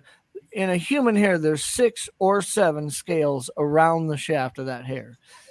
On these hairs that we suspect are coming from Sasquatch samples, specimens, they and this is something we've noticed in different hair samples from across the country, is that they not only lack a medulla core, don't seem to have a lot of structural integrity, they're very limp, things like that, but they all seem to have a 5-scale pattern around the diameter of the hair shaft. So what does that mean? There are other animals that also share a 5-scale pattern, but you could look at one microscopically and say, this is not a human hair. And that ability is something that I think is huge when you start seeing a long hair on something that you've collected, because first thing we want to eliminate is it's not a human. It's not the neighbor walking by through your trees, you know? So that's interesting. So yeah, Doug says when he says that these hairs meet kind of those morphology requirements that he's looking at, that's one of the things he's talking about with that. So. Okay, I lost you for a while there, but can you hear me now? Yep, I can. Yeah, it went, but the screen went black. Blank. It's not the first time it's happened, so don't feel bad. Every now and then, I don't know if it's just the Wi-Fi signal either that I have going on here as the host or you as the guest, but sometimes it happens. Both of us live in some areas where you were just talking about this earlier with me. Mm-hmm. You walk through the trees and about 90% of the time you don't have a signal. I mean, it's not like we're in a big metro area with 5 different internet options, you know? Yeah, here's some other things they do. They like to mess around with me too. And I think they think it's funny. I'll tell you 2 quick stories here. Last year I'm cutting down, I got a little trail that goes to the river with a log so I can cross it to get to a deer stand. And there was a bunch of brush growing over this trail. Brush and like tag alder brush and stuff. So I cut it all down and I piled it up in a really nice pile away, 20 feet away from the little deer trail I walk on. And it was quite a bit. The next day I come around on my 4-wheeler. Guess what? All that stuff. Oh, are you there? Oh, I don't see nothing. Are you there? Yeah, I'm here. I'm here, Randy. I was just popping you up full screen so people would just see you while you were telling the story. So don't worry, I'm here. Okay. Anyways, okay. Anyways, all that brush that I cut was put on my 4-wheel trail across it about 5 feet up. I couldn't even get through. I had to move it all. Well, there's nobody trespassed. Nobody knew I was doing it. Well, how did that happen? Okay, that's one thing. And then last year, I'm home by myself and I got a 425 John Deere riding lawnmower, all-wheel steer with steering wheel with back wheels turn. It's power steering. I parked it where I always park it, facing east. I come in the house, eat something, go back out there, and then guess what? It was 75 yards away, facing north and south. How did that happen? It didn't roll. It's not on a hill. You can't push it because it's power steering. It wasn't started. And then on the side of our new garage, there were seven finger streaks on the corrugated steel across the whole 24 foot. They must have went like, but on the garage, it's all like that. Wow. Yeah, I know.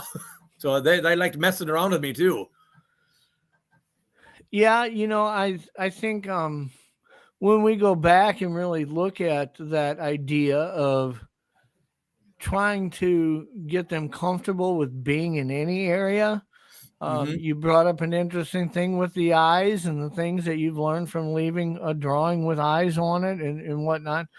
But also, you know, really, you never really approached this other than talking as a human being in your own voice, saying, do this or do that, give me a sign.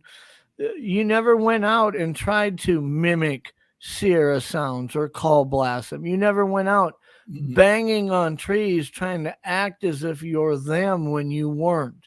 And I think considering that this was an area in which you know, they likely have been watching you long before you even ever aware they were there, that once they became aware that you were leaving things that they were interacting with, you still weren't really presenting yourself in a threatful nature. You weren't trying to mimic them.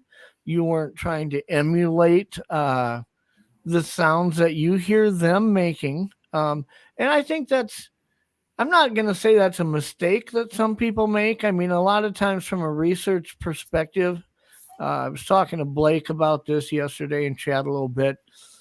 I see people that go out in the woods from a research perspective, whether they're alone or whether they're with a team, and they'll bang on a tree or wood knock, and they're trying to elicit a response. Now, if you get a response, that's a great experience. You can tell people about it. You maybe even have it recorded. However, you really haven't done much to move the ball forward from a research perspective. I mean, you've No. had a great experience, right? What have we learned from it? We don't have a picture. We don't have any DNA evidence. We don't have anything from just pounding on a tree and hearing something pound back from. All you got is a story. Yep. However, when researchers do that kind of as a starting point and then branch out and say, okay, let's move upwind of that. Let's try to approach it and see if there's trackways that we can document.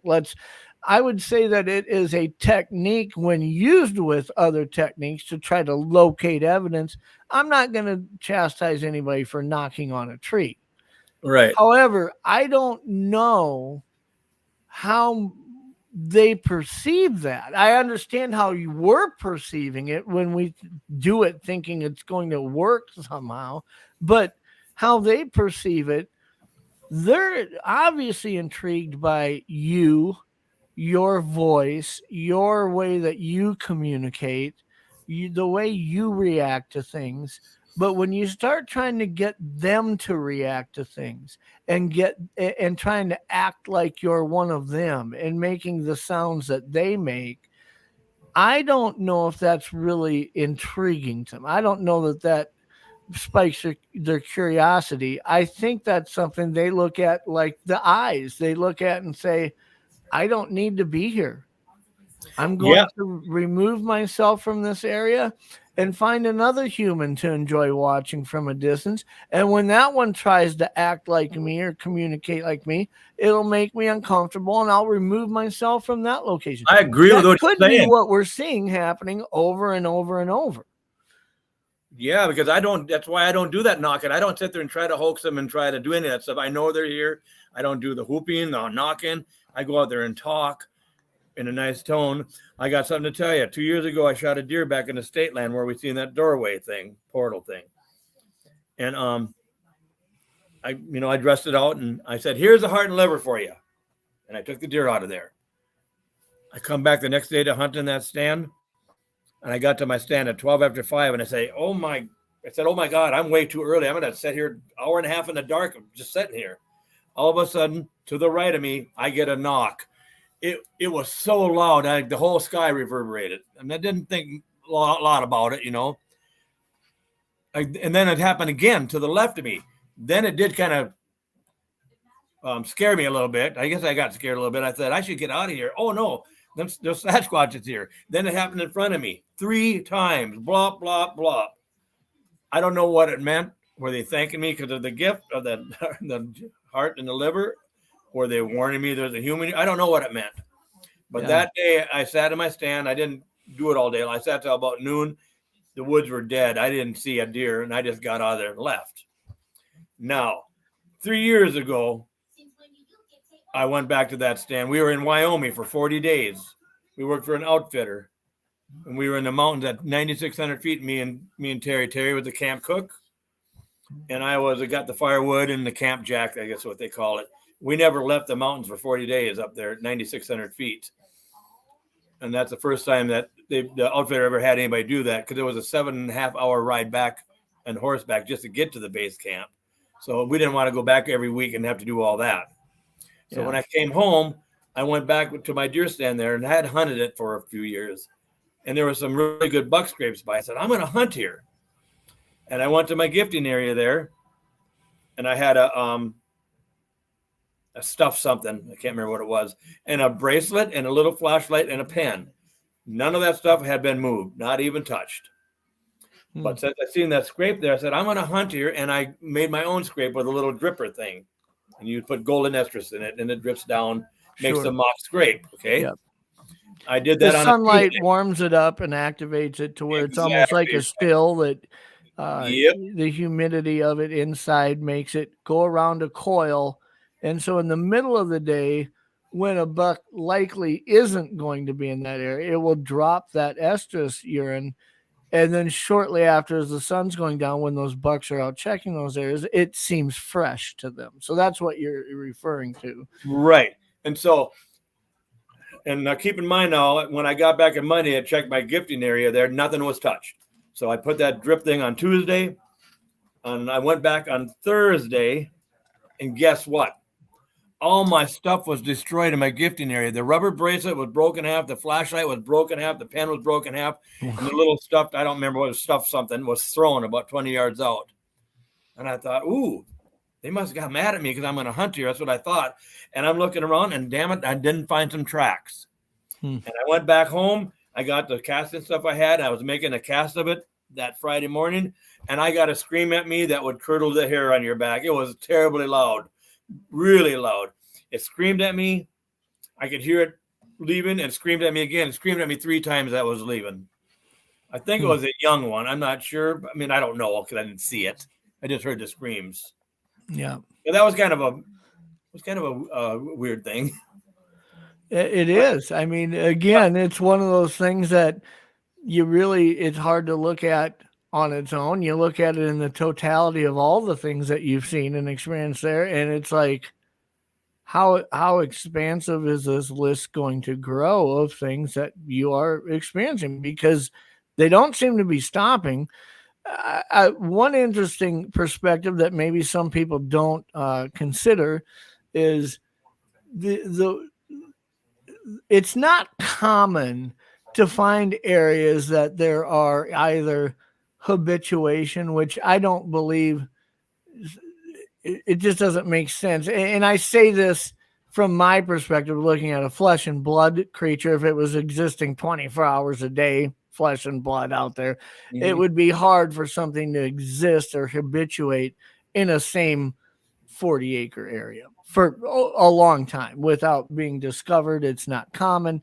So when I look at, for instance, the research, the clearing that we looked at a year and a half ago, when you look at the number of clearings, the number of area, the square miles that I was exploring on a snowmobile, trying to find these areas to look at, and then running the ball experiment, trying to see if it could get moved, how many times in different areas it was done in, before all of a sudden it's like, lucky, happened to find one in which, whether that area was part of a routine that they move through on a regular basis or whether they spend time there physically, it just interacted. And that's how we ended up starting to make ourselves part of a routine and get these intriguing, trying to leverage its curiosity like you've managed to do, right? The fact that there aren't people lined up that say, oh, I have that going on in my property either, is because this just simply isn't common. This is not common for people to be experiencing what you're experiencing. It is hard, it should be difficult to find an area that has that kind of activity, because I don't think it's very common. However, once you happen to have this, it's not like you were somebody who was involved in Sasquatch research for years and woke up one morning and said, Yahtzee, voila, here it is happening here. You had no experience with this when this started happening on your property. And that, to me, that is a large vetting step in there not being a motive to come forward and say, oh, I've been looking my whole life for this thing, and finally all this stuff started happening, right? That's not what happened here. No, I didn't give a thought about Sasquatch. No. The other thing to consider is that on your property, this isn't, I mean, I'm not going to say it's remote, it's rural. You know, you're not in town. But it's not like your closest neighbor is 15 miles away either. I mean, it's not that remote. No, it's not that remote. No, it's not. No. So, and some of that stuff is approaching some of the comments that I had marked, and I wanted to go back. One of the things that Sharon asked earlier was, do you think it's possible that Sasquatch walk on downed trees or, deadfall to hide their tracks? Now, you've said you believe they have the ability to just walk and disappear. Well, however they do that, they have the ability to do that. But what do you think about Sharon's question here as far as, do you think they may try to avoid being detected by walking on deadfall? Not at all. They are Like, no, I think they're interdimensional. They can pop in when they want to. I got another thing to tell you. Okay. Go ahead. I got a hand. Did you ever see the hand, the juvenile hand that I got? I sent to Doug and he cleaned my picture up and you could see the fingernails and all that. Where was it? Where was that print left? No, it's not a print. It's the actual hand around a tree. We got the hand and arm. Oh, the picture of it, you're saying? Yeah. Okay. I had venison out there and you can see in the hand, there's blood on the ground. That red is blood. But anyways. Is that a picture of it? Is that a picture of the hand and the forearm on it? Kind of like, yeah. And it's okay, yeah, I have seen that picture. Yeah. That's probably one Doug will be sharing when he has you on the show. Yeah. Okay. So Doug asked me to go back there and try to recreate that so we can get the dimensions and all that kind of stuff. So I had Brian Glenn with me, which he has seen a Sasquatch here, and my wife's son, Tanner. And I told those guys, do not go in front of the camera. Only I'm going to do that. You stand back. So they did. And I had my computer with me so I could go in front of the camera. I was kind of going like this, but I was all wrong. I should have been behind the tree reaching around it. But anyways, I was doing that. I take the SD card out, put it in my computer. Oh, that's wrong. And I get to do it again, get ready to take a picture. And Brian Glenn says, oh, God, I got sick really bad, like an infrasound thing, because that's what he's saying. I'm not feeling sick. Tanner's not, and he is. So he's saying that there. Well, of course, nothing I can do about it. I get the SD card out of the camera, put it in my computer, and guess what? There's a Sasquatch in the picture frame about 2 feet from us. See half the body and the hair and all that stuff. Our eyes didn't see it for some reason. The camera did. It was there. I don't know how to explain. I mean, it was there. I have the picture of it. I have a similar picture that was taken on land of all places. It's really, really weird where this was. I have property that is in extreme western South Dakota in which we antelope hunt on. Mm-hmm. And it is an open area, but the edge of the property is at the base of the northern Black Hills where it is extremely wooded. I mean, the forest just comes to an end at these open fields as it declines down to the level valley area where the open fields are. I have a camera trap set up where there's a big gate that opens up into this area, and this area has an 8-wire fence around it, almost like you would see around a preserve around this section. Mm-hmm. There are water, some filled water containers that the antelope and any cattle that are out there will come and drink out. But where this gate was, I had a camera set up, and there is a picture that I've got, and I'll share it. I'll dig it up and share it on next week's show, just so people can refer back to what I was talking about. But what you see is an arm like this with a hand. You don't see the fingers of the hand like this. You see it like it's almost black, like a silhouette like this. Mm-hmm. But hanging off of this arm appears to be about 8 to 10 inch long hair. And I've had people say it's like the neck of an elk, where the neck hair on the throat area will hang down sometimes. I've had other people offer ideas of what it could look like. It looks like horse mane hair, but yet horse mane hair always drapes down over the neck. It doesn't hang off of the bottom of the neck. It doesn't. You're right. And but that's what this looks like. It's not blurry. It's fairly clear. There's 3 images of it in different lengths of being projected up there. And had this been captured, this is daylight too that this picture was taken. Had this been captured in that forest area, in the trees, maybe it wouldn't be as shocking to me.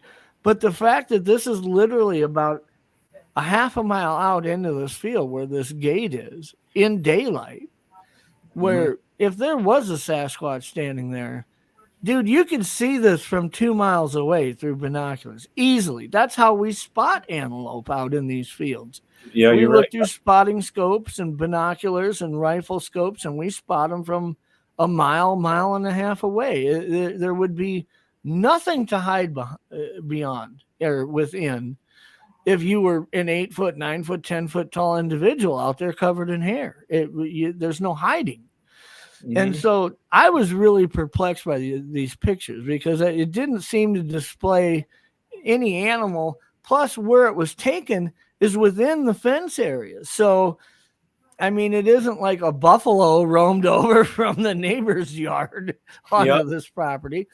It really was perplexing. And when I seen that picture that you had of what appears to be an arm in a hand, it reminded me of that, because you look at this and you can say, what other animal could it be? I don't have another plausible explanation as to what else it could be when I saw that picture. Right, as you can see the fingernails and the fingers and everything. We don't have no monkeys out there. It's not no monkey. Yeah. We know what it is. It's a juvenile, I think.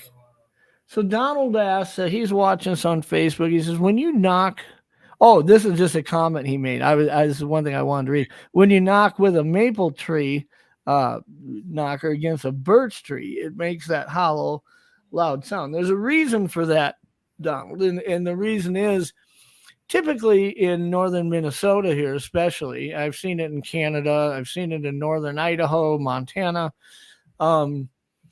Birch trees aren't deep-rooted trees, and a lot of times when you see them growing around lakes and stuff, it's because you could dig 6 inches down, 8 inches, 10 inches down into the dirt, and you'll be hitting rock. I mean, birch trees can exist in large representation, very tall, very big trunks, and they don't have tremendously deep root structures like a lot of trees like poplars and things would have. So I think that's one of the reasons why when you smack a piece of wood against a birch tree trunk, a lot of that resonance and cracking sound isn't absorbed into the trunk all the way into the ground and the root system like it is in some trees. It just seems to pop when you hit a birch tree with something. So that's just my personal experience. Wanted to throw that out there when I read his comment. Here was an interesting question though. Tristan, Caillou Ninja, his name's Tristan, says, have you played music to them? No, everybody says I should bring my sax out there and play my horn. I've never done it yet. I've never tried that either. I mean, no, I know a lot of people who have tried it. You see people playing the harmonica around a fire, things like that. Mm-hmm. Les Stroud was famous for that, and others. But I've never personally tried that before. Okay, here's something I can tell you. They listen to me. I ask them for certain things, and I get it. So that's why I'm saying they listen to me. Not last time, the time before when the SRA was here, they were camping here. And they were in the 3 corners of the 40 acres there, they were tenting in each corner. That's where I put them. But a couple of days before that, every time I'd go out to the woods there, I'd say, hey, I got some friends coming here.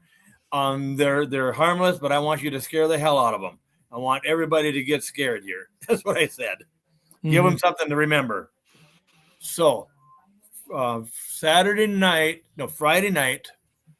the people camping to the east. Yeah, the east there, the south, I mean. About 2 a.m. there, something was walking around their tent, hitting it. Blah, blah, blah, blah. They were too scared to get out and look. So that happened to them. And that was Andy Peepers. He was on one of those Finding Bigfoot shows. Sure. Yeah. Anyways, on the other corner, there was 2 guys camping. And they got up about 7 a.m. And the one said, the other one, did you have your breakfast yet? And the other one said, no, I thought you did. No, I didn't. Something came there, opened the latches on their cooler, what they had to turn to open the latches up, take their door off, and take their food and put it on the table. That happened to them. On Saturday, I took those guys on a good walk back on the state land where there's a lot of X's, teepees. They make the letter V. There's V scratching trees. I don't know what that's all about. Dead trees, see a letter V. Yeah. I didn't realize that we're quite a ways back in there. Andy and his son are 100 feet away from us, and I'm with the other guys. And I didn't realize, none of us realized that they were having some really terrible smells and sensing that there was something close to them. But some ravens were flying around circling us. And that ravens have something to do with them too, I think. They always circle me when I'm back there. Follow me and circle me. But anyways, I told the other guy, listen here, I can sound like a raven, kind of, you know. And so when I did that, all of a sudden, there was a Sasquatch. It stood up and walked off. That Andy and his son seen it walk off. Seen it, it was in broad daylight. Yeah. And so we had that encounter. When we get back home here, Saturday night, Todd, he's kind of head at SRA now. Todd and another guy were camping kind of in the middle of the 40 acres. Always happened around 2 and 3 in the morning. Something came by their tent and slapping it. And now they really got scared because after the slapping thing and they heard the walking, the steps, something with wings was flying by. That's what scared them. They did not get out and look. In fact, Todd put the covers over his head, I guess. And then a little bit later, the wings came back in flapping. So we don't know what that was. But Saturday night, I'll have to skip back. It's Saturday night, Andy and his kid were walking around the 40 acres on the trail. There's a mowed trail all the way around the 40 acres. And they got close to the house there and they had that bad smell again. And one walked in front of them. So the next morning, I told Mike Quass, the guy that wrote the book, Mike, we were standing by our front steps here. Let's walk over to where that Andy's seen it. Go into the woods, see if we see anything. We did that. Of course, we didn't see nothing. We come back, standing by my pickup. A raven flies out of the woods, gets down right above our heads, lower than treetop, and hovers there, looking at me and Mike, turns around, goes back right where it came from. Now, that was the weirdest thing I've ever seen. I don't know what the raven thing meant. Now, here's another thing I found in my driveway a couple years ago. What takes the scent glands out of a skunk and leaves it alive, crawling around? I had to go put it out of his misery. The only thing was the back end was open up and the scent glands were gone. Wow. Another thing, last couple of years ago, I found by the river, what can dismantle a snapping turtle that's that big around? Leave the legs are intact. The head was intact. The shell was disassembled in piece by piece, laying there, but the inside the body was gone. Now, what does that?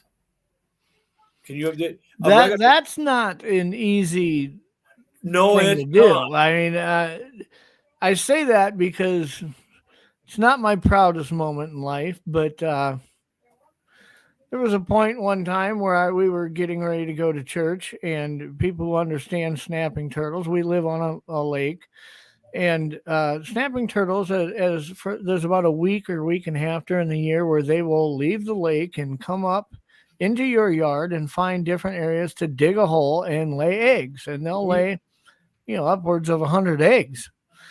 And I remember being dressed for church in a suit, ready to go. And I looked out the living room window and I seen what appeared to be about a 30, 40, 50-pound snapping turtle digging a hole in my yard, getting ready to lay these eggs. And so I went out in the garage and, like I said, not the proudest moment in life, but I grabbed an axe. Yeah. And I walked out in the yard and I start cleaving the snapping turtle because I don't have any want for there to be a 50-pound snapping turtle in the lake that me and my kids swim in and whatnot, right? Living under the dock or whatever, right? Yep. As I'm hacking this thing apart, the neighbor drives by heading to church with their little kids in the car, looking out the window at me in a suit, cleaving to death a turtle with an axe.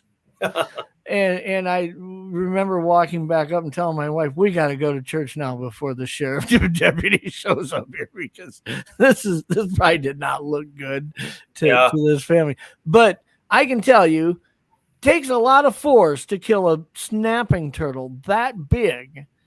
And there's some danger to it. If you're going to do it, assuming Bigfoot doesn't have an axe or whatever killed that turtle, didn't have a hatchet, the claws on these four paws and the bite force they have, it's a dangerous confrontation to be doing this by hand, trying to interact with a turtle, a snapping turtle that size. It's not safe. So No. for something, for its legs, if you're going to eliminate the threat, hack its head off or do something, right? For the head to be intact, the arms to be intact, yet the shell is dismantled, which is the toughest part to, You the no, structural integrity. even more than that. You know how the squares on the snapping turtle shell are? The little Yeah, squares? the pattern. The pattern was single. Each piece was singly laid there. Wow. Now, I don't mean the shell was ripped off the body. It was taken apart. Wow. What that? I know. It's right. I know. I got pictures of that too on my computer. Yeah, that was the craziest thing. Wow. So one of the things that Tristan has asked, and I love Tristan being a part of our chat because he's got a lot of great questions. You can tell he's a critical thinker when it comes to these different scenarios that we end up talking about. You had mentioned how you had heard what emulated the sounds of the Sahara sounds, kind of an indigenous mumbly speaking pattern. Was that the only time you've actually heard one vocalize, or has there been other times that you've heard?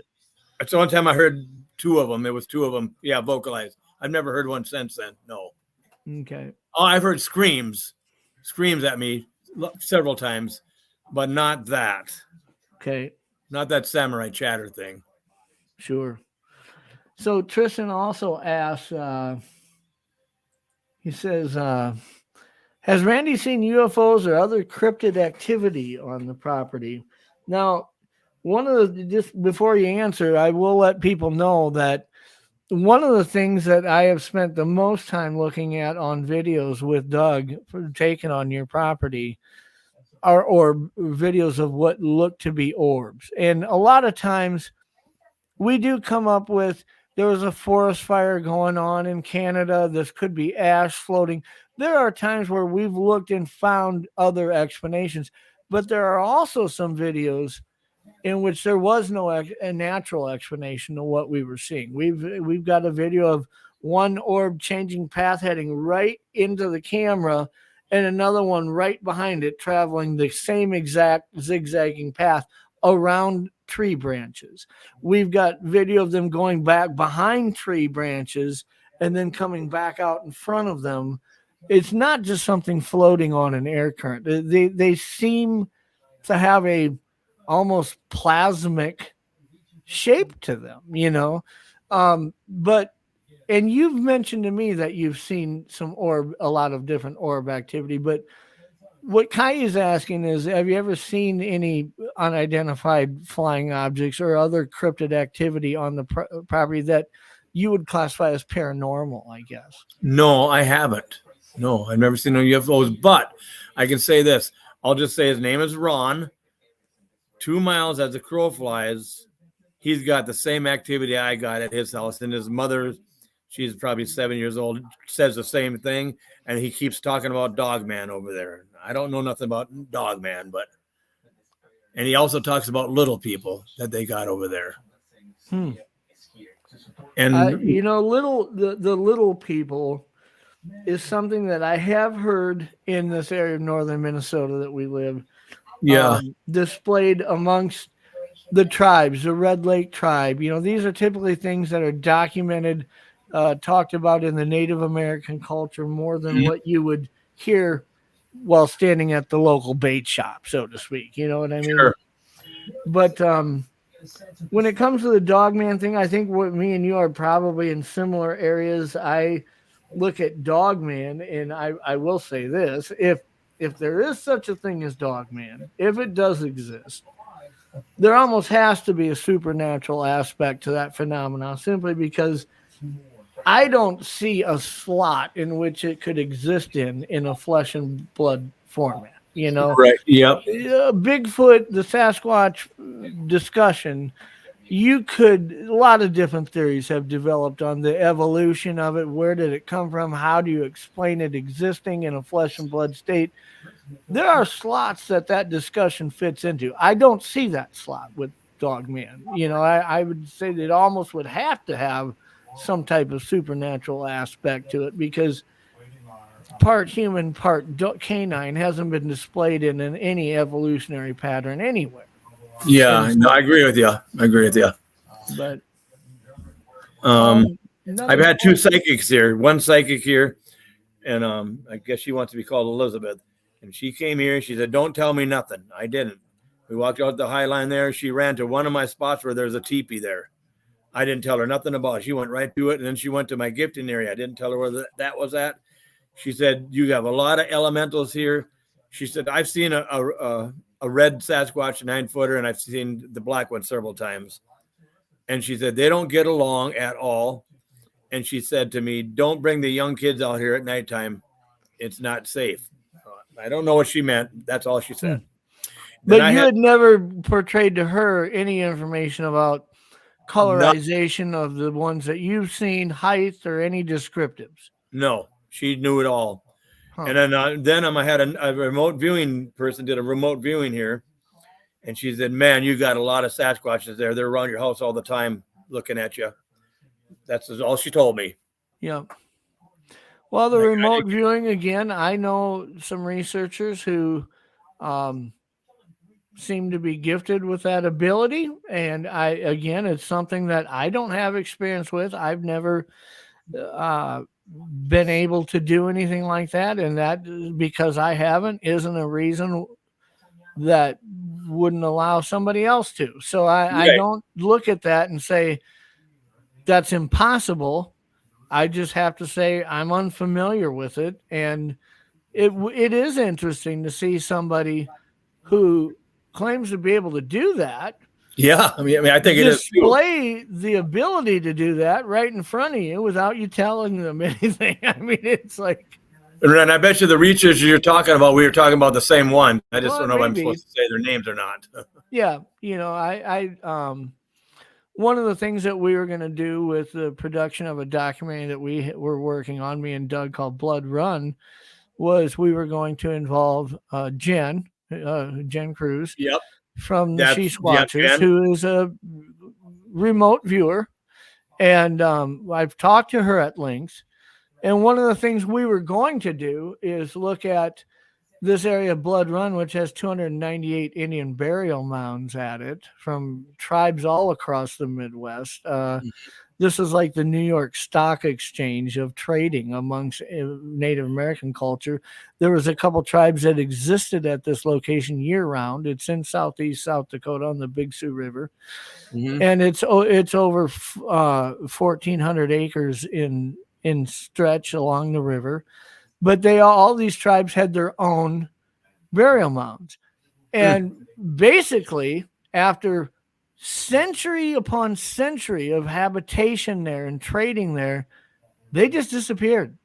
And it wasn't the white man who drove them out. This was approximately 80 to 90 years before the railroad coming through, in which they just weren't there anymore. How you abandon an area of that much culture and resources and just leave it. And we're talking 10,000 people leaving it. Oh, really? That's a lot. 298 burial mounds. They've existed there over 400 years. I thought it would be interesting to bring somebody like Jen in the middle of the night to sit out there amongst those mounds and simply try to make contact and say, "What happened? Where did you go? That's a good idea. What is your story here?" Because we have failed to document why you left. Was it a disease that wiped people out? What happened, And to me, I look at somebody who has that ability and say, that would be interesting to do.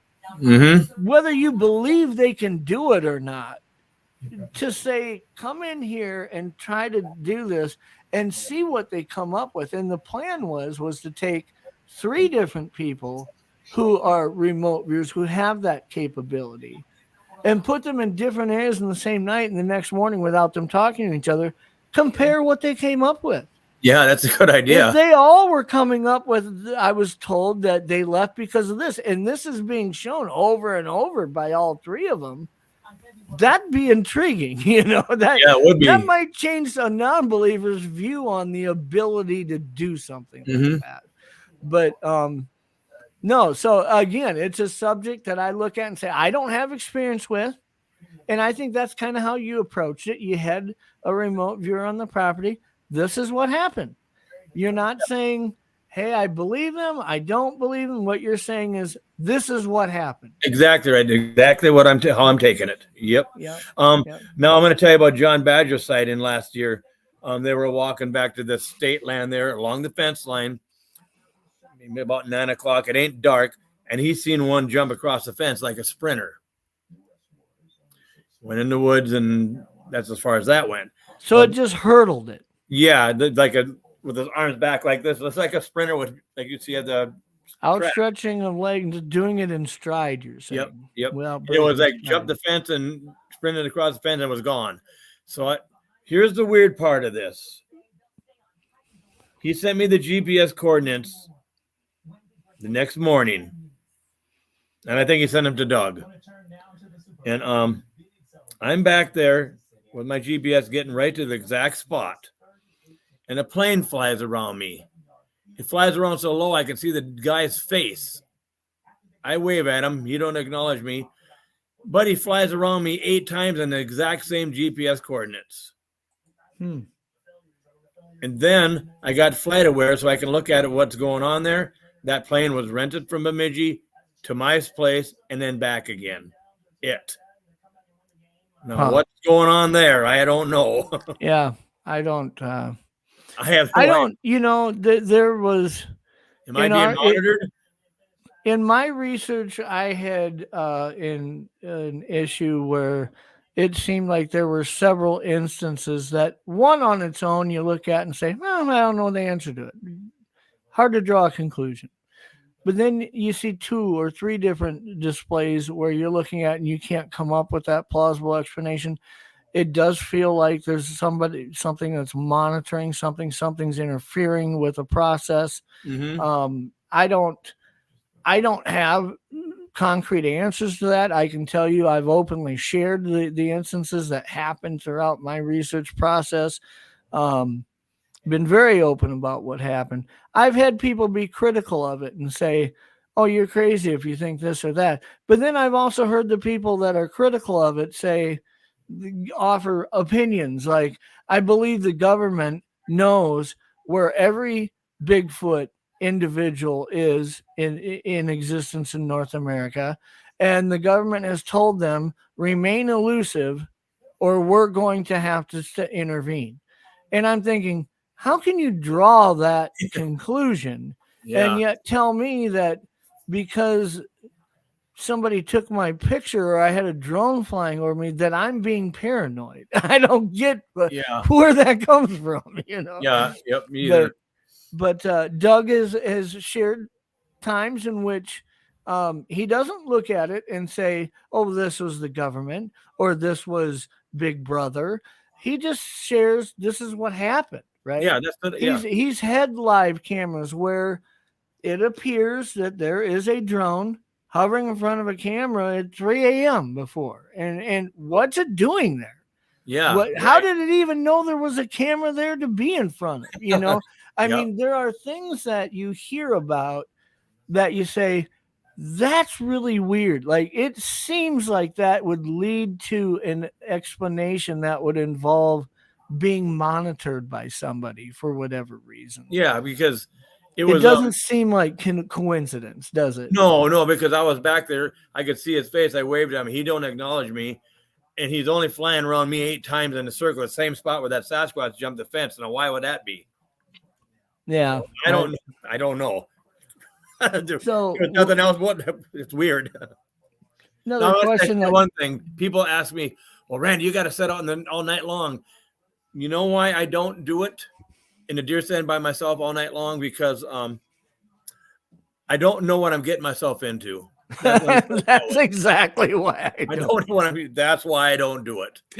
Randy, there was when I found the spot a year and a half ago that we were going to research.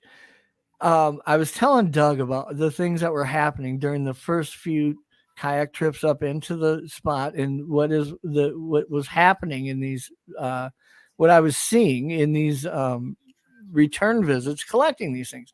And Doug says, you know what you need to do?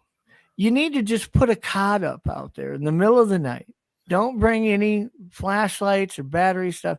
Put a cot up and just lay in it all night and see what happens. And I said, and I'm seriously, I mean, I'm looking at Doug as I really depend on him for accurate ideas and information and real feedback. And so I'm not trying to analyze this idea in my head, thinking, Yeah. So I said, "Would you do that?" And he goes, "Hell no, I wouldn't do it." Yeah. So I realized that he wasn't expecting me to, but yeah, I think here's one idea, Randy. This strength in numbers, this psychological strength in numbers. If me, you, and Doug were out somewhere and said, "Hey, let's set up cots and stay out here overnight," I'm not going to say I wouldn't at least consider it. I would. The idea I would of do doing that alone, yeah. with no Overwatch in a remote area. Right. If Yeah. something bad happens, there's nobody there for you. I know it. That's pretty hard to even realistically consider. It's in an area that seems to have activity in it. Right. Exactly right. Yeah. So Tristan also says, has he found possible Bigfoot scat? Yes. Before I tell you the story, let me tell you this here. When they bale straw, the big round bales, they wrap it in a nylon webbing. Okay, You know what I mean, right? The only one that sometimes has it's black, sometimes you actually see it orange. I mean, it can be different colors. Right, and the ones that I seen was white. The guy that has oats around here, because straw comes from oats, he's about 2 miles away on the highway. Okay, I'm back about 2.5 miles back in the woods a couple of years ago, and oh my God, look at all this straw laying down in the middle of the woods here. How'd that get here? And I'm looking at it, and there's a bunch of red willows busted over at the top. Like, if I was a bust, I don't bust any little branches over anymore in the woods because I want to know it's not me doing it. Yeah. If I was to do it, the ones I seen, I'd have to reach up like this. So I'm not going to walk around and reach up like that and break branches, but they did. Anyways, there was a pile. Yeah, I'll say scat. It was about that long, 2.5 feet long, and about that big around. Oh my God! I said, I think I got the real deal here. I'm getting ready to take a picture of it. My phone goes dead again, just like that. So I walk out of the woods, and then I keep walking around and see what else I can find. When I finally started going home, guess what I found about a half a mile away? The nylon webbing from that straw bale wrapped around a tree. How did it get there? And how it couldn't fly through the air through all the woods and get there. It just couldn't. When you say it was wrapped around a tree, was it knotted or was it secured in any way? Or it was just like they took it off the straw bale and wrapped it around the tree, the remainder of it. And the ends were just dangling there. Yep. So I've seen that. The wind would blow something against a tree, but not wrap it around it. No, it was purposely wrapped. It was in the middle of the woods. That couldn't happen. From where the guy that builds straw is, you wouldn't even make it to my place. Make it somewhere else on the side of the ditch or something. Sure. Have to go through a lot of woods. Get wrapped up in a fence or something. And so I went back there the next morning. I wanted to take a picture of that stuff. It was gone. See, they were there. I didn't see them. They weren't hiding behind a tree. They made my phone go dead, and then they got rid of that stuff. I'm curious, next time you have, and maybe this is something you've done, but I had an instance where a game camera overnight went completely dead. Brand new Energizer batteries, dead the next day. And I removed those batteries, replaced it with new ones, brought those batteries home, and I put a voltmeter on them. And they were all discharged to 0.37 volts, all 8 of them, which I didn't know if that was interesting or not, to be honest with you, until I started running that test on game cameras that I would leave out year round until they naturally just were dead after taking 600-700 pictures of deer and snowfall and rabbits, right? But when they'd eventually not power it up any longer, I would test them, and they were always different. One would be 0.84 volts. One would be 0.57 volts. They just discharge till they're dead, but they don't do it all at exactly the same to the thousandth of the same rate.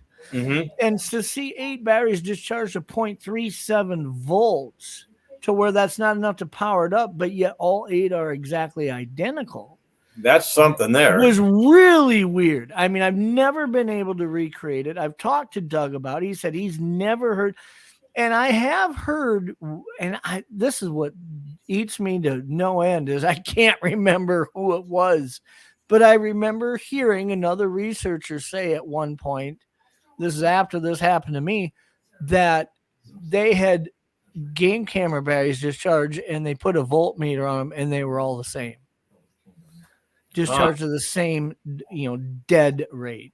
And so that's one thing I throw out there. It'd be great for you too. I know you say you put a lot of cameras out there anymore, but if you ever hear somebody say that they've had a game camera prematurely go dead like that, I'd be interested in just taking that few minutes to put a voltmeter on those batteries and just see if they're discharged at the same rate.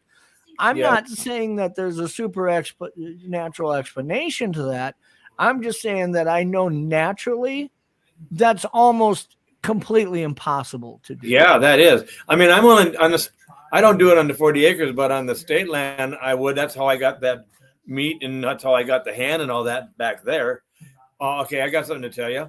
Last year, the SRA Todd was here, and he asked me, Randy, can I put a camera just back in your northeast corner, just this one? And I said, oh, okay, go. Yeah, go ahead and do it.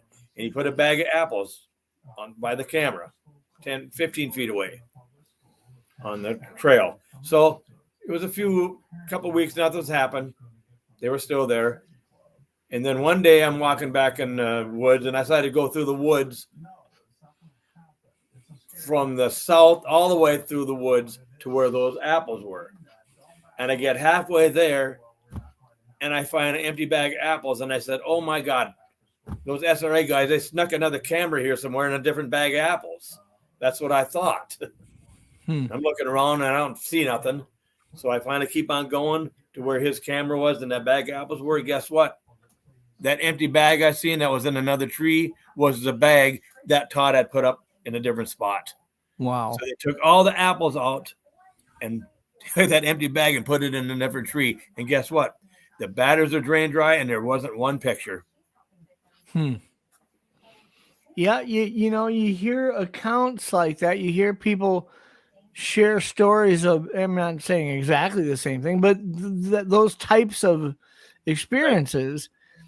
And you hear it often enough, and quite honestly, there are some people that you hear from that say, it's not hard to say, I don't know if they have the integrity that I'd put a lot into their word on it. But yet I've heard it from a lot of people that if you're going to vet something based on somebody's integrity, it's coming from a pretty solid source, that they have experiences that mimic those kind of things out in the woods, the apples and the movement, things being moved from A to B, cameras going dead, not having any pictures on them. I mean, it's just, at some point you say, how many times is something going to happen before we start looking at it from a scientific point of view, saying you can't just ignore this? I mean, right.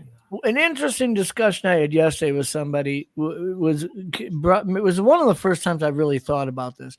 There's so many things that we're talking about that we're seeing in our experiences in the outdoors, in our looking at the subject, things that we're seeing that science is not paying attention to. And yet eventually this creature is going to be proven to exist. I believe that. And once it has been, whether that's a body or whatever, when science is on board and acknowledging within the scientific community that this is a real creature, they're at that point going to be looking back at decades of us talking and saying, now that we know that it's real, we want to learn as much as we can about that new species, newly discovered species to them.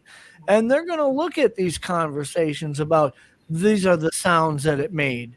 these are the things that I noticed. This is how it moved. This is, and they're going to be looking at that, saying they're going to be paying attention to all these things that they aren't looking at all right now when they hear us talking about it. It's Mhm. going to be important to them at some point. It just isn't right now. Yeah. And on the SRA guys, they've always been the flesh and blood guys until they started coming here. They've been here 4 or 5 times camping. They've changed their tune. Yeah, and they have yeah. seen them here. And they've seen the things that I talk about that's happened to them now too. So here's one thing I wanted to say, and I don't mean this toward you or anybody. I just want to say this. If anybody believes they're just flesh and blood, you can't explain nothing. If you believe they're flesh and blood when they're on the earthly plane, but have an open mind, it explains a lot more. Well, that's why I have to maintain the position that I approach them in research from a flesh and blood perspective in the way that I design whatever tactic I want to employ to try to collect data. But I have to acknowledge the fact that they may or may not have capabilities that I don't understand. I have shared that from my first encounter when I was 18 years old, how it moved. I knew there was some, I expected I was going to see a black bear. I was like you, I had no reference of Bigfoot. I didn't know anything about that. Yep. And I grew up the son of a hunting and fishing guide, and I'm in the woods on an island in northern Manitoba thinking something just broke a large branch. It cracked in front of me about to my left of the trail, about 40 to 50 yards. And I'm looking through deadfall, fairly thick forest, waiting to see black bear movement. I was positive I was going to see a black bear. And I didn't want to run down this hard to navigate slope, muddy trail if there is really close to me a sow black bear that may have cubs. This was the first week in June. I don't want to create a pursuit or trigger a pursuit mode in this, or I'd like to be able to back away and hands up, talking calmly, things like that. But I wasn't just going to take off running. Plus I didn't really feel threatened, to be honest with you. I thought if it's a bear, it's probably way more afraid of me than I am of it. Right.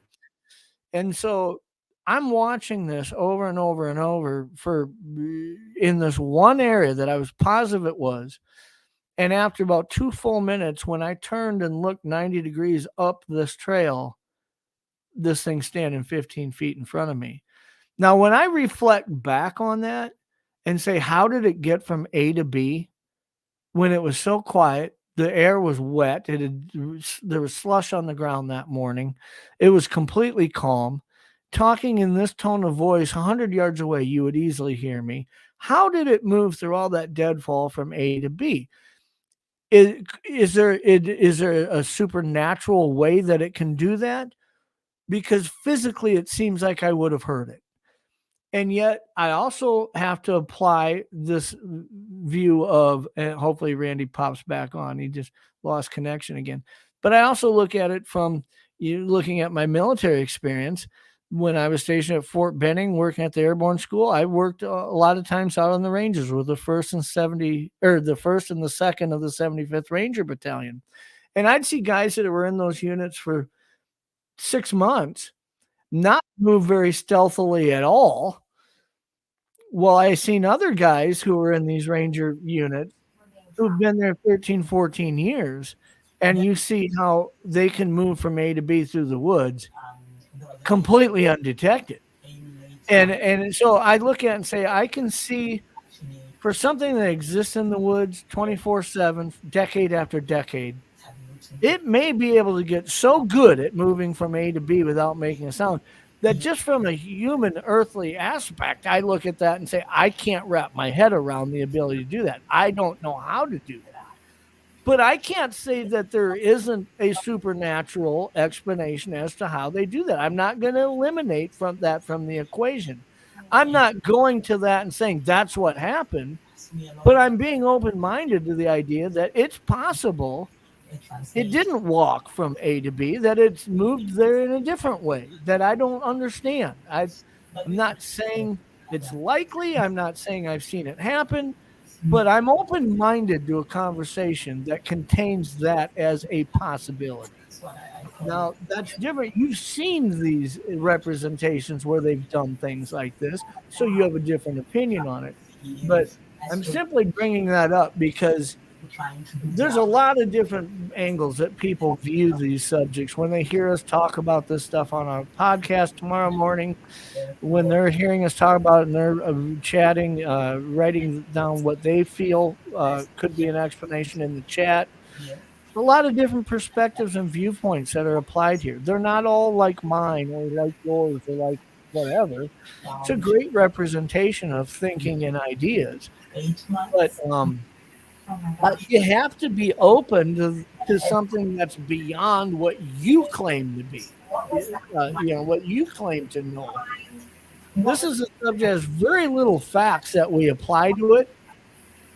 There are 10,000 theories out there and hypotheses, and your experience is going to lead you beyond that. When you see something over and over, it's not a theory to you. To you, it's fact. It's hard to present as a fact to 10,000 people because they weren't standing there next to you when it happened. They don't have that concrete, resolute comparison to draw because they weren't physically there experiencing what you were experiencing. But I'd say the most unhealthy thing a person could display in this conversation is the ability to not have an open mind and consider there's an explanation that you simply don't understand yet.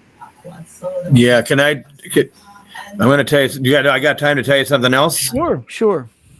This is a really hard story to explain. Okay, I'll try to make it easy. There's 5 of us. John Badger's in the group. So was a guy that wrote the book, Mike Quast. And me, John Badger, Mike Quast, 4 of us, and Tanner, that's Terry's son. We're back in the state land. We're doing a bunch of walking. We come back to the room. Mike says, "Oh, that's a good teepee." And I say, "Well, Mike, you know that one. It's in the book." "Oh, yeah," he goes. But we were going to plan on us taking them across to the river. And that's a good mile walk through the woods to get to the beaver dam so I can get cross that and get to the cedar swamp area. They wanted to go there. So we take off walking, and I walk pretty fast. And we get but at the original teepee, I go back again, sorry. The original teepee, about 40 yards away, you can see the fence line and you can see some pine trees. That's what I want you to remember. Original teepee, fence line, and pine trees. Okay, we take off walking. We got to go north. We get about 60 yards away from the original teepee, and I find 2 square holes, about 1.5 feet long, 1 foot wide, about 6 inches deep. No trees that fell over right there. I thought it was kind of weird looking. There's snow on the ground. So I'm on my hands and knees digging the leaves out, looking at it. Well, I don't know what it is. So I get up and I walk a good 4 or 5 minutes.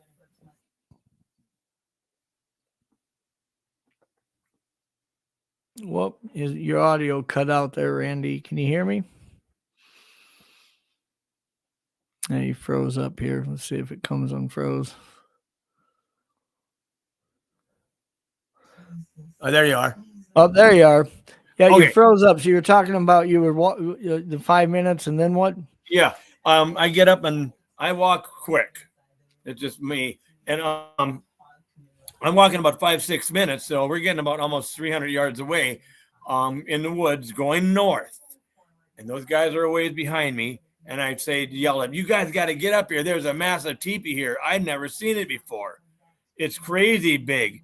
And they finally get up to me and they're excited about it. Mike, the book writer's inside the teepee, and we're taking pictures of him and we're videotaping it and walking around it and all that stuff. And I finally say, "Okay, you guys still want to go to the cedar swamp and cross the beaver dam?" It's like 4:30. By the time we get over there, it's going to get dark. We're going to have to walk back in the dark. No, they say, "No, let's not go."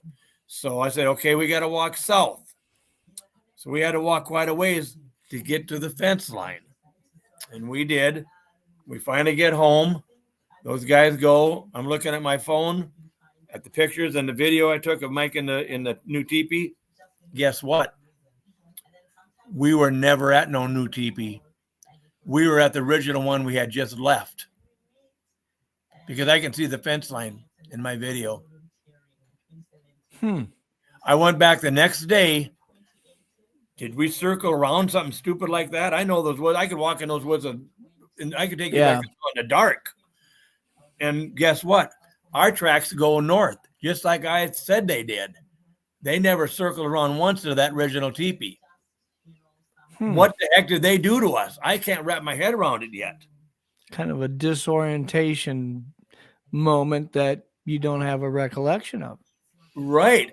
But the thing is, though, we were at the original teepee in my video, and Mike was standing underneath and we're taking pictures. But we were north. Our tracks went north. They never went north, circled around, and went back to the original teepee. They really messed us up good. And I've been thinking about that, you know, after that happened. There's been times I've been back in them same woods, and all of a sudden I get panicky feeling. I don't recognize nothing. I even have to get my compass out and look at it so I can figure out how to get out of there. But I'm in the woods, I know. That's happened several times. But it never dawned on me, never gave it a lot of thought until this teepee thing happened. There was no new teepee. There was no new teepee. We were at the old one, but we were north. So I think I figured out what they did. We were north, but they took that image of all that and put that in our heads, even though we were north. What else would it be than that? Well, to take it out of a Bigfoot discussion, I have been in areas where I use OnX as a reference mapping when I'm really off grid in northern Montana, northern Idaho. I've been hunting before where I've utilized that type of reference for mapping and navigating. And it's pretty accurate topographically, very accurate actually. And I'll be looking at something while I'm moving. And most of the time, I'm not alone when this has happened. It's been with hunting clients or partners. And I'm not saying we're lost. You think you know exactly where you're going. And you're looking at where a creek is. And you're looking at where certain things are. And you're like, that's not supposed to be there according to this map. And things become disoriented. You're looking at the map. You're looking at where these things are. You're taking out a physical compass, shooting an azimuth to reestablish to yourself that you're not having some type of technical glitch with OnX. And you just keep walking and you keep moving. And eventually you look at it and you're like, oh, no, that doesn't. I get this now.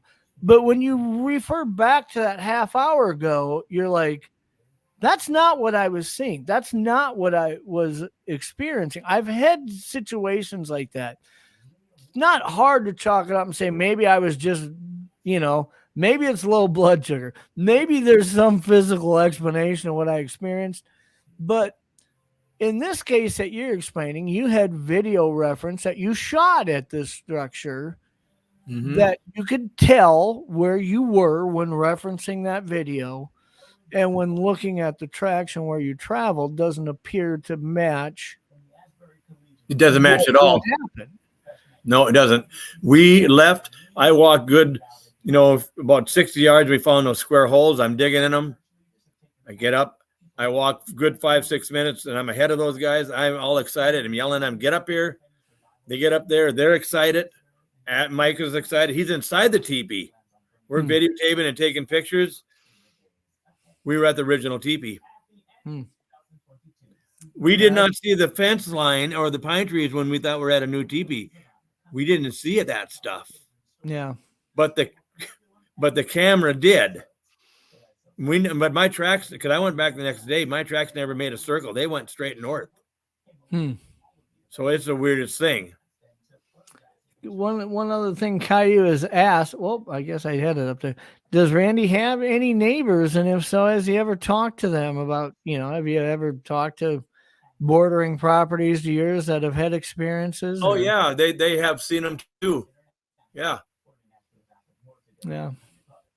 I find that oftentimes we see that. I've experienced that to where I will be looking at an experience that somebody had on a property, and I'll talk to a property neighbor and ask them, a lot of it's how you present it.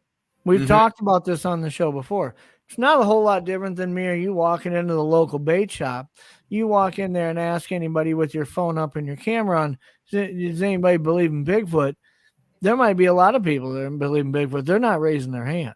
Yeah, exactly. I know. But you walk in there and say, have any of you ever seen anything out in the woods that simply didn't seem to have a natural explanation to it? You're going to have a lot of conversations start. And a lot of them might involve Bigfoot.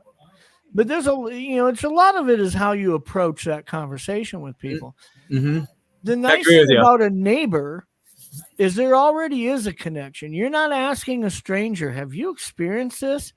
Because if you're asking that neighbor if they have experienced something like that, and they have, in fact, they understand that you are probably going to understand where they're coming from because you're their neighbor and you're the one who brought it up. Mm-hmm. Kind of a safe conversation to walk into if you're a neighbor who has had a similar experience. Yeah. You're not going up to a stranger saying, do you believe in Bigfoot? Because I think when you do that 9 out of 10 times, somebody who may believe in Bigfoot isn't going to tell you that they do. No, they're not. Not if you do it that way. But no, well, I appreciate Tristan's questions tonight and the rest of the chat. Very interesting discussion. I've been reading the comments, trying to keep up with them as we've been doing the show, Randy, and there's a lot of great feedback. Is there some reference places like you said you are on Facebook, obviously? Do you post videos on Facebook? All the time. All the time. They can find well, what's the best way to find you on Facebook? Well, it's a private page. They got to be invited to it. Okay. But I will, on my Facebook page, is my wife is friends. It's Terry, Teri. Yeah. Randy Bauer. And if somebody wants Randy Bauer, then I can invite them to it. Yep. So once they find it, they can put in a request. You can invite them to it. Yes, and I will. Have access. Yeah, yep. And then here's what it is. I had George Workman from Ohio come here a few years ago. He's a researcher out there, and he heard about the stuff here, and he came here, and they had a lot of experiences here. He said, Randy, you need some kind of page to keep all this videos and all your stuff in some kind of order. So he made the page up for me. Called it Randy's Bigfoot Research. Okay. So, yeah. So if anybody's interested in seeing some of these videos, again, I know Doug's got you on his radar to have you on as a guest. Obviously, he's got a long-standing relationship with you involving the property, the camera project. It's going to be a lot of pictures and videos that he's going to be sharing, I'm sure, on that show. I would encourage anybody who's listening on podcast to pop onto YouTube, subscribe to Untold Radio Network, and check out Doug's shows on Wednesday nights, because there will be a point sometime in the near future where you'll see Randy on as a guest, and that's one that you won't want to listen to. You'll want to be able to have the visual, see the pictures, any videos that are shared. So I encourage you to do that. Randy, I want to thank you for taking the time to join us tonight. I was excited to have you on as a guest. I'm still excited that you thanks came a on. lot. It's a great conversation. One closing comment. It's just my opinion. I don't think Sasquatch smells like they haven't taken a bath in a year. I think they put that just like a skunk does. I think they do that because I've been by Doug and Adam when they were they came up here, and my wife's son, and they all had terrible smells, and I didn't smell it. They had me sing. When I was singing back in the woods, the smell went away. When I quit singing, the smell came. There's been times I've been back in the woods with Tanner, and I got knocked off the deadfall I was sitting on, and Tanner had the really terrible smell. I never had the smell. I've never had the smell, but other people by me have. So that's just my opinion on that one. That's opinion there. Yeah, during my encounter of being on an island, it obviously swam to that island, seemed to be utilizing it to hunt from. I didn't smell anything. I was extremely close to this individual. I did not smell anything. It could be because it just swam. Yeah. But in the research area that we utilized over the last year and a half, that when I would go out and find items that had been interacted with, I never sensed any smell to that either. I, Nope. but I'm not gonna say that. I've always had the opinion that the smell part of this phenomena seems to not be consistent. Mm-hmm. There are times when people explain that was the overwhelming thing that set their spidey senses off to begin with. There are other people who have close range encounters and never smelled anything. So obviously, to me, it seems to be, it's not an uncontrollable fact that just exists on their body. Seems to be something that they control the situation of. If they want to smell, if they don't want to smell, could there be a reason why they would want to smell? That's a whole discussion of opinions. It's a lot of opinions. I'd love to hear a discussion on that, but I look at it kind of like you do. I think there is a masking intent to it, or an intent to, you look at the way deer and rabbits and other things react to coyote urine around a garden. They don't like it, right? And that's why we put it out there. Yep. And my closing comment is they control putting that smell out in some way. I think because they want you to not like it. Right. And my if closing you're not a threat to them, they might not put it out at all. Yep. And in my closing comment, today it's been seen 19 times here on my place here, and I've seen them 7. My wife has seen them. My wife's daughter's seen them. The grandkids have seen them. So there you go. They've been seeing a lot here. They're here all the time. Mm-hmm. Well, it'll be interesting. I'll be looking forward to when you're on with Doug. Really excited for time. Huh? Come to my place sometime, and I'll take you back. I would love to. You're invited, and you'll walk out shaking your head. All the We're not that far away. See. No. There are. I think that I'm really excited to see you on Doug's show. I would encourage people to find you on Facebook, Terry Randy Bauer. If anybody finds it and sees that if you're friends with me on Facebook and see that we're mutual friends, you'll notice that you got the right one. But the videos that I've been privileged to see, had the opportunity to see, the photographs, if you've got some of that stuff on your Facebook, I would highly encourage people to go look at it. And if you don't, make sure you keep your radar on to figure out when you're going to be on Doug's show, because I would encourage people to get on there and watch that. Again, I didn't want to get on and play a bunch of videos, show a bunch of pictures that you intend to be doing with Doug when he has you on, but just out of a courtesy to him. So would encourage people to do that. I know people are maybe even at times bothered when you have somebody on saying, yeah, we took a video of that and this and that, and we aren't sharing it while we're talking. Oh, yeah. But listen, this is not something you're hiding somewhere on an SD card in a desk drawer. It's online, so people can find it. Go look at this stuff. You're going to be as intrigued as I was the first time I saw a lot of it. And you can invite people too, since you're on my Facebook, you're on my research page now. Yeah, and I will. People. Yep. I will. I'll accept them. Yeah, I think that's one of the nice things. One of the things I admired about Doug from the first time I met him a few years ago was, he's not hiding. You want to talk to him, add him on Facebook, send him a message and say something. He'll answer back that day usually. Yeah. So, I mean, it's not, I don't make it a habit to have a lot of the guests on that some of the other shows do on the network, simply because I'd like to talk to people that are accessible. I mean, if somebody wanted to send you a message and said, Randy, I had a similar experience, can I tell you about it? I'd like to think they could actually get a hold of you and do that. They can. Yeah. I'm not hiding nothing. So, no, but again, I appreciate you coming on, Randy. It was great having you. I'm going to pop you backstage while I land the plane here.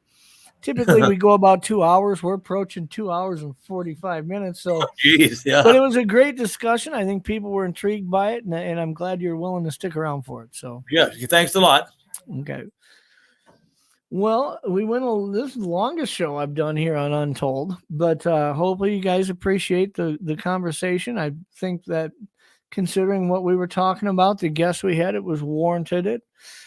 I understand that not everybody is going to follow this discussion and say, I'm comfortable with that, or I agree with that, or I've experienced the same things. A lot of this stuff people haven't experienced. But I